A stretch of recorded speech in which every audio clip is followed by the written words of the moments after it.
इस कहानी को मैंने एडिट और अनुवादित किया है। धन्यवाद। अध्याय 231। कैसा रहा? क्या तुम दोनों को अच्छी फसल मिली? सुयास खुद से काफ़ी खुश लग रहा था, शायद इसलिए क्योंकि उसे कुछ अच्छी चीज़ें मिली थीं। हाँ, ठीक ठाक, आरव मेहरा ने हंसते हुए कहा, लेकिन विस्तार से नहीं बताया। उसने केवल दूर खड़े फ्रैंक की ओर देखा। जब से उसने क्रिस्टल स्केल के साथ अनुबंध पर हस्ताक्षर किए हैं, फ्रैंक काफ़ी अलग हो गया है। 5वीं रैंक के उच्च जादूगर के मान में उतार चढ़ाव पहले सामान्य था, लेकिन अब आरव मेहरा मान में उतार चढ़ाव की लहर महसूस कर सकता था, बिल्कुल एक अंतहीन ज्वार की तरह। आरव मेहरा जानता था कि यह क्रिस्टल स्केल द्वारा उसे दी गई शक्ति थी। हालांकि फ्रैंक केवल 5वीं रैंक का उच्च जादूगर था, लेकिन क्रिस्टल स्केल से लेस होने के कारण वह किसी भी समय एक आर्कमेज की शक्ति प्रदर्शित कर सकता था। उसकी शक्ति पहले से कम 5 गुना अधिक थी। शक्ति में उछाल ने फ्रैंक को असीम विश्वास दिया। वह पहले से बिल्कुल अलग था। अब वह आरव मेहरा के सामने नम्रता से पेश नहीं आ रहा था, बल्कि अब वह गर्व से मुस्कुरा रहा था। ठीक है, राजीव मेहरा, सोलोमन, तुम दोनों 10 मिनट लेट हो। तुम बकवास को बाद के लिए छोड़ सकते हो। चलो पहले चौथी मंजिल पर चलते हैं। वह पत्थर के टॉवर का सबसे महत्वपूर्ण हिस्सा है। फ्रैंक ने दोनों की तीखी आलोचना की। आरव मेहरा और सोलोमन ने जवाब में कुछ नहीं कहा, लेकिन सुयास ने फ्रैंक को देखते हुए भौहें सिकुड़ी। उसकी निगाहों में स्पष्ट असंतोष था। लेकिन फ्रैंक अब बहुत घमंडी हो चुका था, इसलिए वह सुयास के असंतोष की परवाह कैसे कर सकता था। 4 लोगों के समूह ने मैजिक आयरन फोर्ज के किनारे चौथी मंजिल तक जाने वाला एक रास्ता ढूंढ लिया। वे देख सकते थे कि पत्थर के टॉवर में जगह कितनी विकृत थी, क्योंकि चौथी मंजिल तक जाने वाले रास्ते को पार करने में 1 घंटे से कम समय नहीं लगा। रास्ते के दोनों तरफ धातु के पिंजरे भरे हुए थे। यह अज्ञात था कि इन धातु के पिंजरों में पहले क्या रखा जाता था, लेकिन अब वे खाली थे। रास्ते में उन्होंने कुछ 100 पिंजरे देखे, जिनमें से कुछ विशेष रूप से विशाल थे और उनमें कुछ चौंकाने वाले अवशिष्ट मान उतार चढ़ाव भी बचे थे। ये वह जगह होनी चाहिए जहां वॉन जादुई जानवरों को बंद करके रखता था। सोलोमन सेज टॉवर के स्वामी के रूप में इस तरह के धातु के पिंजरों से अपरिचित नहीं थे। वास्तव में, चाहे वह सेज टॉवर हो या क्लाउड टॉवर, उन दोनों में जादुई जानवरों को कैद करने के लिए विशेष क्षेत्र थे। हाँ, ये प्रयोगों के लिए इस्तेमाल की जाने वाली जगह होनी चाहिए। आरव मेहरा ने सिर हिलाया। वॉन जैसे कीमियागर के लिए जादुई जानवरों पर कुछ प्रयोग करना अजीब नहीं था। आखिरकार ये भी अफवाह थी कि डार्क सेज ने एक बार खुद एक प्रयोग पूरा करने के लिए एक दानव भगवान को पकड़ लिया था। क्या जादुई जानवरों के बारे में? क्या? सोलोमन अचानक जम गया और गले में कुछ अटक गया। हर कोई जानता था कि प्रयोगों के लिए इस्तेमाल किए जाने वाले जादुई जानवरों पर आमतौर पर अच्छी नज़र रखी जाती थी, लेकिन सैकड़ों धातु के पिंजरे खाली थे। ऐसा होने का मतलब था कि बड़ी संख्या में जादुई जानवर भाग गए थे। इस प्रकार सवाल ये था, वे कहाँ भाग गए थे? पहली 3 मंजिलों में जादुई जानवरों के कोई संकेत नहीं थे। इसके अलावा टॉवर के चारों ओर गश्त करने वाली 8 उड़ने वाली कठपुतलियों के साथ उड़ने वाले जादुई जानवर भी जरूरी नहीं कि बच सकें। केवल एक ही संभावना बची थी, और जब उसने ये सोचा तो सोलोमन ने ऊपर देखा। वास्तव में चौथी मंजिल ही एकमात्र जगह थी जहां जादुई जानवर जा सकते थे। ये ठीक है। वॉन केवल एक आर्कमेज था। भले ही उसने प्रयोग के लिए कुछ जादुई जानवरों को पकड़ लिया हो, वे बहुत शक्तिशाली नहीं होंगे। सोलोमन केवल इस तरह खुद को सांत्वना दे सकता था।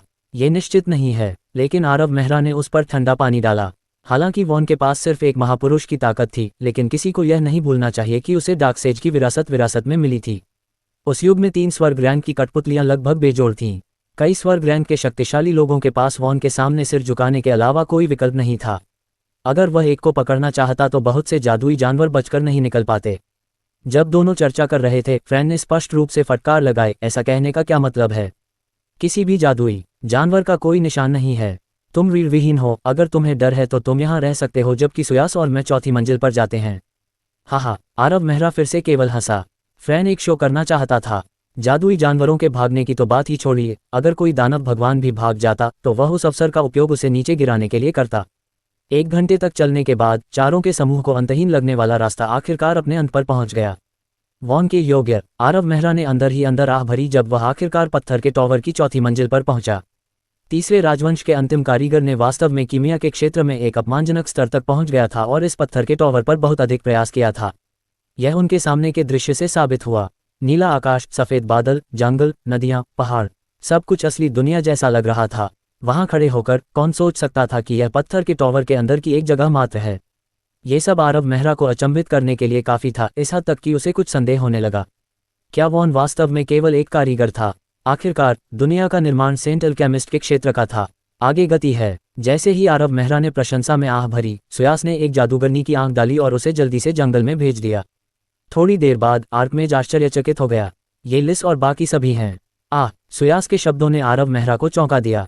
उसने शुरू में सोचा था कि फॉर्चून बॉक्स ने लिस और बाकी लोगों को प्रयोगशाला में अलग अलग स्थानों पर भेजा है, लेकिन उसने यह उम्मीद नहीं की थी कि वे सभी चौथी मंजिल पर टेलीपोर्ट हो जाएंगे। आश्चर्यचकित होकर आरव मेहरा ने अपनी खुद की एक जादूगरनी की आंख डाली। निश्चित रूप से संयुक्त अन्वेषण दल के अन्य सदस्य जंगल में लगभग 1 किलोमीटर आगे थे। आरव मेहरा ने चारों ओर देखा और लिस, बेड्रेक, जियूबन, विलियम और अन्य को देखा। बस ये कि उनमें से 16 लोग बहुत आशावादी स्थिति में नहीं थे। अधिक सटीक रूप से वे एक खतरनाक लड़ाई में फंस गए थे। वे 100 से अधिक थंडरबर्ड से लड़ रहे थे। इसके अलावा पक्षी कम से कम 20 स्तर के थे और समूह पर हमला करते समय वे जंगली लग रहे थे। अग्रणी थंडरबर्ड के पंख फैले होने पर 10 मीटर लंबे थे और नीचे गोता लगाते समय यह एक सुनहरे बादल की तरह लग रहा था। थंडरबर्ड जैसे जादुई जानवरों के लिए वे जितने उच्च स्तर के होते उतने ही बड़े होते। आरव मेहरा ने अनुमान लगाया कि यह थंडरबर्ड पहले से ही 25 स्तर का था। अपने 100 अधीनस्थों के साथ उस लड़ाई को केवल भयावह ही कहा जा सकता है। कुछ 100 मीटर तक बिजली चमकती देखी जा सकती थी। टीम ने यथासंभव एक साथ मिलकर काम किया। थंडरबर्ड्स के समूह को दूर रखने के लिए सासू की ढाल और कुछ उच्च जादूगरों द्वारा संयुक्त रूप से डाली गई रूनिक शील्ड पर भरोसा किया, लेकिन जवाबी हमला असंभव था। आरव मेहरा ने अनुमान लगाया कि जिस तरह से यह चल रहा था वे केवल 5 मिनट और टिक पाएंगे।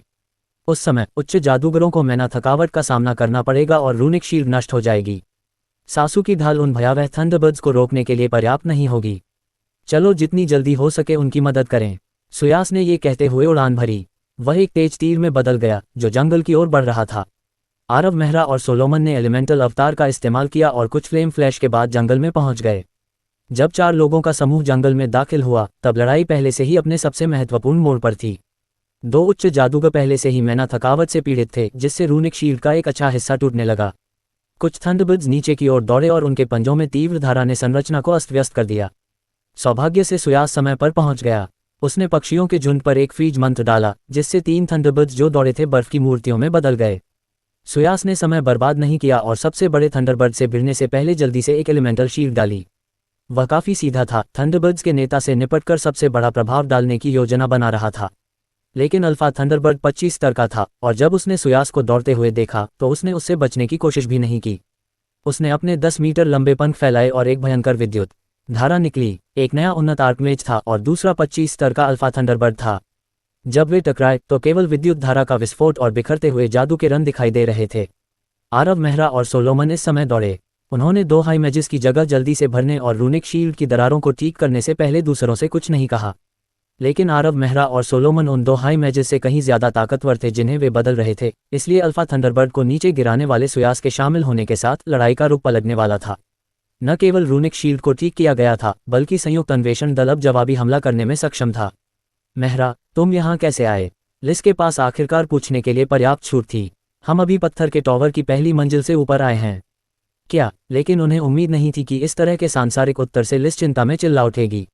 ये गौगास नहीं है। अध्याय 232। गौगास। आरव मेहरा स्तब्ध रह गया। लिस किस बारे में बात कर रहा है? उसने गौगास का जिक्र क्यों किया? पहले तो आरव मेहरा को लगा कि लिस ने गलती की है और मजाक में कहा, लीडर लिस, गौगास 4 सीजन्स कैन्यन से कुछ 1000 किलोमीटर दूर है। लेकिन उसे उम्मीद नहीं थी कि ये शब्द लिस को चौंका देंगे। उसकी नज़रें खाली थीं, मानो उसने असली भयावहता देखी हो। वह कुछ सेकंड के लिए सदमे में आरव मेहरा को देखता रहा, थंडरबर्ड्स को झपटते हुए भी नहीं देखा। आरव मेहरा ने उसे ढाल के अपने हिस्से को संभालने में मदद की, लेकिन लिस ने ध्यान भी नहीं दिया और कांपती आवाज में पूछा, मेहरा, ये वास्तव में गौगास नहीं है। लीडर लिस, ये वास्तव में गौगास नहीं है। आरव मेहरा को एहसास हुआ कि लिस गंभीर थी। क्या हुआ? लिस का दिमाग साफ नहीं लग रहा है। वह कैसे सोच सकता है कि यह गौगास है, युद्ध जादूगरों की भूमि? वह जगह कई 1000 किलोमीटर दूर है। फॉर्चून बॉक्स चाहे कितना भी दुर्जय क्यों न हो, वह इतनी अविश्वसनीय दूरी पर 10 से अधिक लोगों को टेलीपोर्ट नहीं कर सकता था। क्या उन्हें इतना अलग अनुभव हो सकता था? इतना अलग कि उन्हें लगा कि वे गौगास में हैं। ये गौगास कैसे नहीं हो सकता? ये कैसे हो सकता है? ये कैसे हो सकता है? जबकि आरव मेहरा इस पर विचार कर रहा था, लिस अभी भी स्तब्ध था। लीडर लिस, ये वास्तव में गौगास नहीं है। क्या आपको यकीन है? हाँ, ये वास्तव में नहीं है। आरव मेहरा ने आह भरी और आखिरकार उसे यह मानने पर मजबूर होना पड़ा कि लिस वास्तव में इस जगह को गौगास मानता है। उसे संदेह था क्योंकि उसने पूछा, लीडर लिस, मुझे लगता है कि कुछ समस्याएं रही होंगी। क्या आपको याद है कि सभी के बिखर जाने के बाद क्या हुआ था? आप लोग कहाँ गए थे? हम अलग होने के बाद हम एक भूमिगत महल में घुसे और लावा मकड़ियों के एक बड़े झुंड से मिले। सौभाग्य से ये लावा मकड़ियां बहुत शक्तिशाली नहीं थीं, इसलिए हम भागने में सफल रहे। लावा मकड़ियां। आरव मेहरा को अब समझ में आया कि लिस क्यों सोचती रही कि यह गौगास है। ऐसा इसलिए था क्योंकि लावा मकड़ियाँ गॉगास के जीवों का हिस्सा थीं। गॉगास बैटल मैज 1000 से ज़्यादा सालों से लावा मकड़ियों से लड़ रहे थे। हर साल लावा मकड़ियों के खिलाफ लड़ाई में बड़ी संख्या में गॉगास बैटल मैज मर जाते थे। लेकिन गॉगास लावा मकड़ियों वाली एकमात्र जगह नहीं थी। नोसेंट में सैकड़ों बड़े और छोटे ज्वालामुखी थे और उनमें से प्रत्येक में लावा मकड़ियां रह सकती थीं, तो उन्हें क्यों लगा कि यह जगह गॉगास है। आरव मेहरा के इस बारे में सोचने के बाद लिस ने आगे कहा, पहले तो हमें समझ में नहीं आया कि यह गॉगास है, लेकिन कई दिनों तक चलने के बाद हमें पता चला कि हम अक्सर अपना रास्ता खो देते हैं, इसलिए बेड्रेक ने एक नक्शा बनाना शुरू कर दिया। अगले महीने के दौरान हमें दर्जनों लड़ाइयां लड़नी पड़ीं और बेड्रेक का नक्शा। रुको, 1 महीना। आरव मेहरा को लगा कि यह सही नहीं है। कई दिन, 1 महीना। आरव मेहरा को अच्छी तरह याद था कि वह एक दिन से भी कम समय पहले दूसरों से अलग हुआ था, तो वे पहले से ही 1 महीने से यहाँ कैसे हो सकते थे। आरव मेहरा को लगा कि समस्या बहुत गंभीर थी।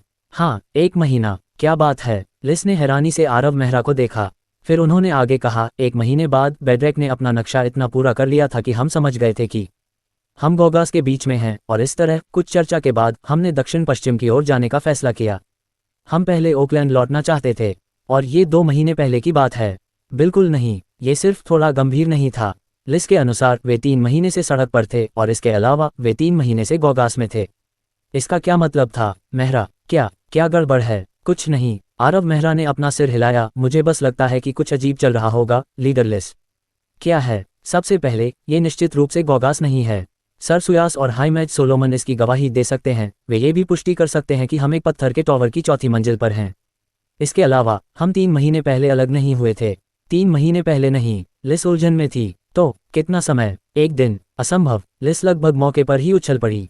ये कैसे हो सकता है? मुझे पिछले 3 महीनों का हर विवरण स्पष्ट रूप से याद है, यह 1 दिन कैसे हो सकता है? ठीक है लीडर लिस, हम विवरणों पर बाद में विचार करेंगे, पहले इन थंडरबर्ड से निपटते हैं। चर्चा के बाद दोनों ने अपना ध्यान वापस युद्ध के मैदान पर केंद्रित किया। इस समय वे पहले से ही लाभ हासिल करने में कामयाब रहे थे। सुयास आकाश में अल्फा थंडरबर्ड को नियंत्रित कर रहा था, जबकि आरव मेहरा, सोलोमन और फ्रैंक, जो अभी भी शक्ति से भरे हुए थे, लड़ाई में शामिल हो गए और स्थिति को उलट दिया। संयुक्त अन्वेषण दल ने तुरंत जवाबी हमला किया और थंडरबर्ड्स के झुंड में हताहतों की संख्या तेजी से बढ़ने लगी।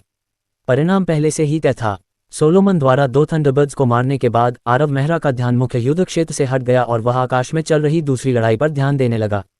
सुयास और अल्फा थंडरबर्ड के बीच लड़ाई पहले ही चरम पर पहुंच चुकी थी और कोई स्पष्ट विजेता उभरकर सामने नहीं आ रहा था। हालांकि सुयास के पास बहुत ज्यादा ताकत थी, लेकिन आकाश अभी भी अल्फा थंडरबर्ड का मुख्य क्षेत्र था। अपनी प्रकृति और अपनी उड़ान क्षमता पर भरोसा करके थंडरबर्ड सुयास के बराबर ही रहा। जब आरव मेहरा ने स्थिति देखी तो उन्हें पता था कि अगर कोई हस्तक्षेप नहीं करता है तो सुयास की लड़ाई कम से कम 30 मिनट तक खींच सकती है। 30 मिनट बहुत लंबा था। आरव मेहरा ने लावा डोमिनेटर में मैना डालने से पहले एक पल सोचा ताकि इसकी उड़ान क्षमता को सक्रिय किया जा सके। उसने ऊपर चढ़ने से पहले एक आइस फायर शील्ड डाली, केवल एक नीली और लाल छवि पीछे छोड़ी। मेहरा, मुझे कवर करो। जब सुयास ने देखा कि आरव मेहरा उसके साथ आ रहा है तो उसे पता था कि लड़ाई का नतीजा पहले ही तय हो चुका है। एक आर्कमेज के रूप में 30 से नीचे के स्तर के जादुई जानवर को संभालना निश्चित रूप से आसान होना चाहिए। एकमात्र समस्या ये थी कि उसे उड़ने की आदत थी। ये बहुत तेज और बहुत फुर्तीला था। अगर वह चौंक जाता तो उसे नुकसान होता, लेकिन मेहरा पहले ही उसकी मदद के लिए आ चुका था। उस युवा महान जादूगर की ताकत के साथ उसे कवर करना कोई समस्या नहीं होगी। जब तक वह 10 सेकंड का समय खरीद सकता है, सुयास उस अल्फा थंडरबर्ड को पूरी तरह से दबा सकता है। उसे एक शॉट में उसे मारने में कोई समस्या नहीं होगी, लेकिन उसने उम्मीद नहीं की थी कि मेहरा उसे नहीं सुनेगा। बाद वाला अल्फा थंडरबर्ड के पेट की ओर उल्का की तरह उड़ गया। मेहरा, सावधान। सुयास ने ये देखकर चौंक गया। ये बहुत जल्दबाजी थी। हालांकि पेट थंडरबर्ड्स का कमजोर पक्ष था, लेकिन ये सबसे खतरनाक हिस्सा भी था। यह एक संवेदनशील जादुई जानवर था जिसकी प्रवृत्ति आम इंसानों से कहीं ज्यादा थी। यह स्वाभाविक रूप से अपने प्राणों की रक्षा करना जानता था और अपने जादुई औजार के साथ मेहरा की उड़ान की गति वास्तव में एक उड़ान मंत्र से कमतर थी। उसके पेट के इतने करीब उड़ना खुद को अल्फा थंडरबर्ड के पंजों में सौंपने जैसा था। बिल्कुल जैसा कि सुयास ने उसे चेतावनी दी थी, अल्फा थंडरबर्ड के लंबे पंख आसमान में भयंकर रूप से फैल गए और 2 तीखे पंजों ने गति का इस्तेमाल करके भयंकर रूप से नीचे वार किया। शिट, सुयास को बहुत बुरा लगा। अल्फा थंडरबर्ड की प्रतिक्रिया इतनी तेज थी कि सुयास भी इससे हैरान था। तीखे पंजों की जोड़ी युवा महान जादूगर के उड़ान पथ पर दौड़ी। जब बिजली गिरी तो युवा जादूगर चकमा देने में असमर्थ होगा। बिल्कुल जैसा कि सुयास ने इसके बारे में सोचा था, पंजों की जोड़ी ने लगभग युवा की किस्मत को सील कर दिया। हवा जोर से चिल्ला रही थी क्योंकि आरव मेहरा मुश्किल से हमले से बच पाया था। फिर थंडरबर्ड हिल गया और उसके हजारों पंख उड़ गए। एक पल में ये टिमटिमाते पंख हसीम बिजली के बोल्ट में बदल गए, एक पल में आकाश को ढंक दिया, जैसे कि एक विशाल जाल आरव मेहरा को निगलने के लिए तैयार हो। शिट, सुयास ने शाप दिया। उस युवा महान जादूगर की ताकत निश्चित रूप से अद्भुत थी और उसने पहले ही उसे कई बार झटका दिया था। दुर्भाग्य से वह केवल एक युवा महान जादूगर था। उसकी सबसे बड़ी गलती ये थी कि वह बहुत जल्दबाजी और आवेगपूर्ण था। वह एक स्तर 25 जादुई जानवर था, वह उस पर इस तरह कैसे दौड़ सकता था? जाहिर है कि वे पहले से ही ऊपरी हाथ थे। अगर आरव मेहरा ने इसे थोड़ा रोकने में मदद की होती तो सुयास इसे आसानी से खत्म कर सकता था। कोई समस्या नहीं होती तो उसने इतनी जल्दबाजी क्यों की? दुर्भाग्य से पहले ही बहुत देर हो चुकी थी। धरती को हिला देने वाली बिजली ने उसे पहले ही घेर लिया था और भले ही सुयास स्वर्ग रैंक तक पहुंच जाए फिर भी वह उसे बचा नहीं पाएगा। सुयास बस कुछ मंत्र तैयार कर सकता था, उम्मीद करता था कि युवा महान जादूगर किसी तरह बच जाएगा। अगर वह बिजली की लहर से बच सकता था तो सुयास उसे कुछ समय देने के लिए अपने पहले मंत्र का उपयोग करेगा। लेकिन अगर वह बच भी जाता तो भी वह गंभीर रूप से घायल हो जाता। ऐसा होना तय था क्योंकि अल्फा थंडरबर्ड के हमले बहुत भयंकर थे। यहाँ तक कि एक आर्कमेज के रूप में वह भी निश्चित नहीं था कि वह उस हमले को सीधे सहन कर सकता है। एक युवा महान जादूगर की तो बात ही छोड़िए जो 20 साल का भी नहीं था। सुयास अपनी कास्टिंग खत्म करते समय गहरे विचारों में था। जैसे ही बिजली का तूफान फूटा, सुयास ने एक चीख सुनी, इससे पहले कि वह आसमान से एक विशाल सिलहुट नीचे गिरता देखे। अध्याय 233। सुयास इस चीख से चौंक गया और उसकी एकाग्रता में कमी के कारण उसका जादू लगभग विफल हो गया। मुश्किल से अपना मंत्र पूरा करने के बाद उसने अपना मंत्र जारी करने से ठीक पहले एक जोरदार गड़गड़ाहट की आवाज़ सुनी जब अल्फा थंडरबर्ड जमीन पर गिर गया। कुछ पलों के लिए उस पूरी दुनिया में एक भी आवाज़ नहीं सुनी जा सकी। इस तरह लड़ाई समाप्त हो गई। संयुक्त अन्वेषण दल के जवाबी हमले के तहत थंडरबर्ड्स का झुंड जो अपना अल्फा खो चुका था बिना सिर के मुर्गे बन गया। लड़ाकों ने लगातार हिट एंड रन हमलों के साथ पक्षियों को परेशान किया, जबकि कुछ उच्च जादूगरों और आत्मा तीरंदाजों ने आग की एक लहर के साथ 4 थंडरबर्ड्स को गोली मार दी। इसके तुरंत बाद संयुक्त अन्वेषण दल ने अपना लाभ मजबूत करना जारी रखा और ये लड़ाई भी समाप्त हो गई। कुछ मिनटों के बाद 100 थंडरबर्ड्स में से केवल 1 या 2 ही सौभाग्य से बच पाए। सर सुयास, आरव मेहरा उड़कर सुयास के पास आकर रुका और उससे कहा, मैंने लीडर लिस्ट से बात की, ऐसा लगता है कि स्थिति हमारी सोच से कहीं ज्यादा जटिल है। सुयास ने आरव मेहरा की आंखों में देखने की हिम्मत करने से पहले उलझन में कुछ घुरघुराहट की, क्योंकि सुयास को अचानक लगा कि उसके सामने खड़ा युवा महान जादूगर उसके लिए बिल्कुल अपरिचित हो गया है। आखिरकार उसे समझ में आ गया कि उस रात करोन ने उससे इतनी देर तक क्यों बात की थी और उसे परेशानी में पड़ने से रोकने की कोशिश की थी। उस समय सुयास ने सोचा था कि करोन को चिंता थी कि वह मेहरा को घायल कर देगा और स्टार सेज का गुस्सा भड़काएगा और उसके शिक्षक नोलन से सजा भी मिलेगी। लेकिन अब सुयास को सब कुछ साफ साफ समझ में आ गया था। करोन उसके बारे में चिंतित थी। उसे मेहरा को घायल करने के बाद की चिंता नहीं थी, उसे इस बात की चिंता थी कि वह मेहरा को नुकसान भी नहीं पहुंचा पाएगा। एक सम्मानित आर्कमेज 9वीं रैंक के महान जादूगर को घायल करने में असमर्थ है। अगर करोन ने सीधे तौर पर कहा होता तो सुयास कभी भी उस पर विश्वास नहीं करता, लेकिन अब सुयास भी आश्वस्त था, क्योंकि अभी अभी उसने 9वीं रैंक के महान जादूगर को लेवल 25 के अल्फा थंडरबर्ड को मार गिराते देखा था। उसने जो शक्ति दिखाई थी वह वाकई चौंकाने वाली थी। इससे ही सुयास देख सकता था कि इस युवा महान जादूगर की असली ताकत उसके रैंक की सीमाओं से कहीं ज्यादा थी। उसने कभी नहीं सोचा था कि यह इस हद तक है। संयुक्त अन्वेषण दल में केवल सुयास ही स्पष्ट रूप से समझ पाया कि अभी क्या हुआ। थंडरबर्ड्स गड़गड़ाहट और बिजली की आत्माएं थीं और उनके प्रत्येक पंख में वह शक्ति भरी हुई थी। खासकर लेवल 25 पर पहुंचने के बाद उनके वंश में असीम विद्युत शक्ति जागृत हो जाती थी और प्रत्येक पंख बिजली में बदल सकता था। जब एक साथ कई सौ ऐसे पंख परिवर्तित हो जाते हैं तो सुयास जैसे महापुरुष के पास भी हमले से बचने के अलावा कोई विकल्प नहीं होता। लेकिन उस युवा महान जादूगर ने वास्तव में बिजली का स्वागत किया क्योंकि वह उस पर टूट पड़ी। उस समय सुयास ने वास्तव में सोचा था कि यह युवा महान जादूगर समाप्त हो गया है, लेकिन उसने यह उम्मीद नहीं की थी कि उस पल में युवा जादूगर असीम बिजली के भीतर एक छोटा सा अंतर खोजने में सक्षम होगा और फिर उसमें से निकल जाएगा। जब उसने ये देखा तो सुयास अचंभित रह गया। उसका नियंत्रण कितना भयानक था। आखिरकार वह युवा महान जादूगर उड़ान का उपयोग नहीं कर रहा था, वह उस कार्य के लिए एक अस्पष्ट जादू उपकरण का उपयोग कर रहा था। सुयास को जादू उपकरण द्वारा दी गई उड़ान और उड़ान मंत्र के बीच का अंतर कैसे नहीं पता हो सकता था। एक मंत्र व्यक्ति के अपने मन से तैयार किया गया था और इस प्रकार पूरी तरह से उपयोगकर्ता के नियंत्रण में था, जबकि दूसरा जादू उपकरण की शक्ति थी। वे 2 अलग अलग स्तरों पर थे। ये कहा जा सकता है कि एक जादूगर जो फ्लाइट मैजिक टूल को शालीनता से नियंत्रित कर सकता है, वह फ्लाइट मंत्र का उपयोग करते समय एक उड़ने वाले जादुई जानवर के समान ही फुर्तीलेपन की डिग्री प्राप्त कर सकता है। इसके अलावा आरव मेहरा का नियंत्रण केवल सभ्य होने से बहुत दूर था। सुयास ने उसे सुई में धागा पिरोते और सभी खतरों से बचते हुए स्पष्ट रूप से देखा था। भले ही सुयास खुद ऐसी स्थिति में होता, वह उस अंतर का फायदा उठाने के अवसर को नहीं समझ पाता, फिर भी मेहरा ने मैजिक टूल का उपयोग करते हुए ऐसा किया। ये किस तरह की अवधारणा थी? ये नियंत्रण का एक ऐसा स्तर था जिसकी सुयास ने कभी कल्पना भी नहीं की थी। और फिर उसने आग की लपटों को देखा। अगर युवा जादूगर द्वारा दिखाए गए सटीक नियंत्रण ने सुयास को चौंका दिया था, तो उसने जो लपटें बुलाईं उससे उसे डर लगा। लपटों की शक्ति निश्चित रूप से एक आर्कमेज के बराबर थी।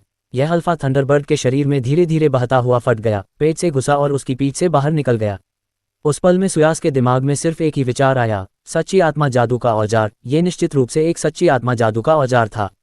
इसकी शक्ति बहुत भयावह थी। लड़ाई खत्म होने के बाद सुयास ने खुद से पूछा, अगर मैं उस पक्षी की जगह होता तो क्या मैं उस वार से बच पाता? इस निष्कर्ष ने सुयास को निराश कर दिया। मैं नहीं कर सका, मैं वास्तव में नहीं कर सका। फिर उसने सोचा कि कैंप में पहले क्या हुआ था, अगर करोन अचानक नहीं आता। बस इसके बारे में सोचते ही सुयास को ठंड और चिपचिपाहट महसूस होने लगी। सुयास काफी उदास महसूस कर रहा था। उसने सोचा था कि वह पूरे अभियान का सबसे मजबूत सदस्य था, इसलिए उसने हमेशा नेता की तरह काम किया।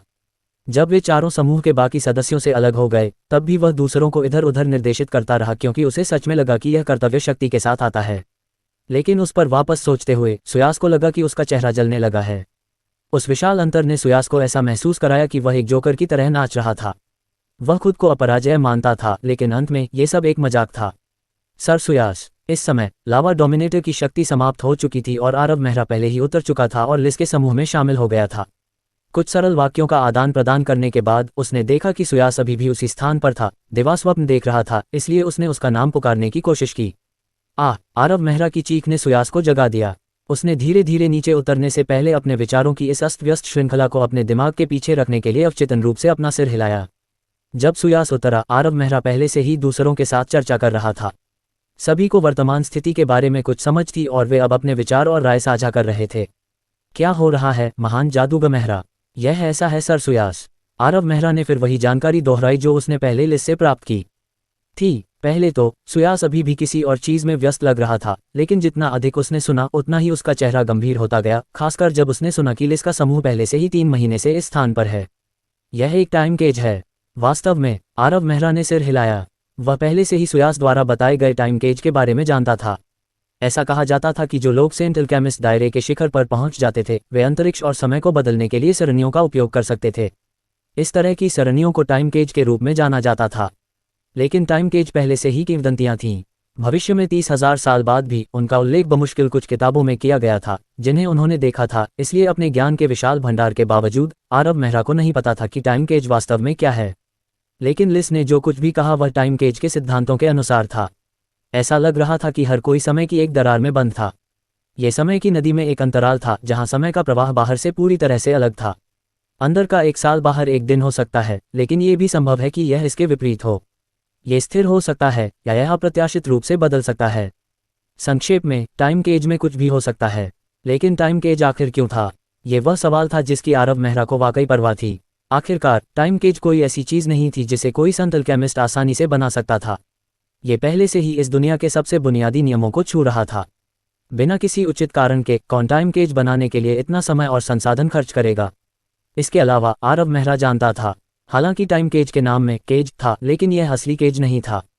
30,000 साल बाद टाइम केज को टाइम बैरियर के नाम से भी जाना जाने लगा। अलग अलग समय प्रवाह ने इसे ऐसा बना दिया कि टाइम बैरियर के खिलाफ इस्तेमाल की जाने वाली कोई भी ताकत समय की नदी में ही खत्म हो जाती। इस गुण ने बाहरी ताकतों के लिए बाहर से घुसना असंभव बना दिया। आरव मेहरा को अच्छी तरह याद था कि शेल्टर टॉवर की रक्षात्मक प्रणाली ने टाइम केज को अपने मूल के रूप में इस्तेमाल किया था। लेकिन शेल्टर टॉवर एक पूरे शहर को कवर कर रहा था। ये नोसेंट की आखिरी उम्मीद थी। फिर ये टाइम केज किसकी रक्षा कर रहा था? क्या इस नकली गोगास दुनिया में कुछ महत्वपूर्ण दफन हो सकता है? महान जादूगर मेहरा, महान जादूगर मेहरा। सुयास बिना कुछ कहे लंबे समय से उसके बगल में जवाब का इंतजार कर रहा था। माफ करें, मुझे अभी कुछ याद आया। महान जादूगर मेहरा, आपको क्या लगता है कि हमें क्या करना चाहिए? दूसरों ने सुयास के शब्दों पर विशेष रूप से प्रतिक्रिया नहीं की, लेकिन सोलोमन और लिस, जिन्होंने दोनों विवरणों पर ध्यान दिया, सुयास को करीब से देखने के लिए मुड़े। हालांकि वे सुयास जितने मजबूत नहीं थे, वे कुछ दर्जन सालों से थाउजेंड सल सिटी में थे और उनसे निपटना आसान नहीं था। सुयास के शब्दों को सुनकर उन्हें लगा कि कुछ गड़बड़ है। इसके बारे में ध्यान से सोचने पर उन्होंने पाया कि सुयास का रवैया अलग था। आखिरकार सुयास एक आर्कमेज था। हालांकि करोन के आने के बाद वह पहले से ज्यादा मिलनसार हो गया था, फिर भी उसने एक आर्कमेज के गर्व और अलगाव को दर्शाया, भले ही उसने इसे छिपाने की कोशिश की हो। ये स्पष्ट रूप से तब दिखा जब सुयास ने कोई निर्णय लिया। वह किसी से सलाह नहीं लेता था और ऐसा व्यवहार करता था जैसे कि उसके नेतृत्व का पालन करना स्वाभाविक बात है। क्यों? क्योंकि वह एक आर्कमेज था। जादू की दुनिया में रैंक को लेकर सख्ती होती है। सुयास आमतौर पर इस तरह की भाषा का इस्तेमाल नहीं करता और उसने विनम्रता से राजीव मेहरा से सलाह मांगी। ये कैसे हो सकता है? सुयास जैसे महापुरुष ने अचानक मेहरा के साथ इतनी विनम्रता से पेश क्यों आया?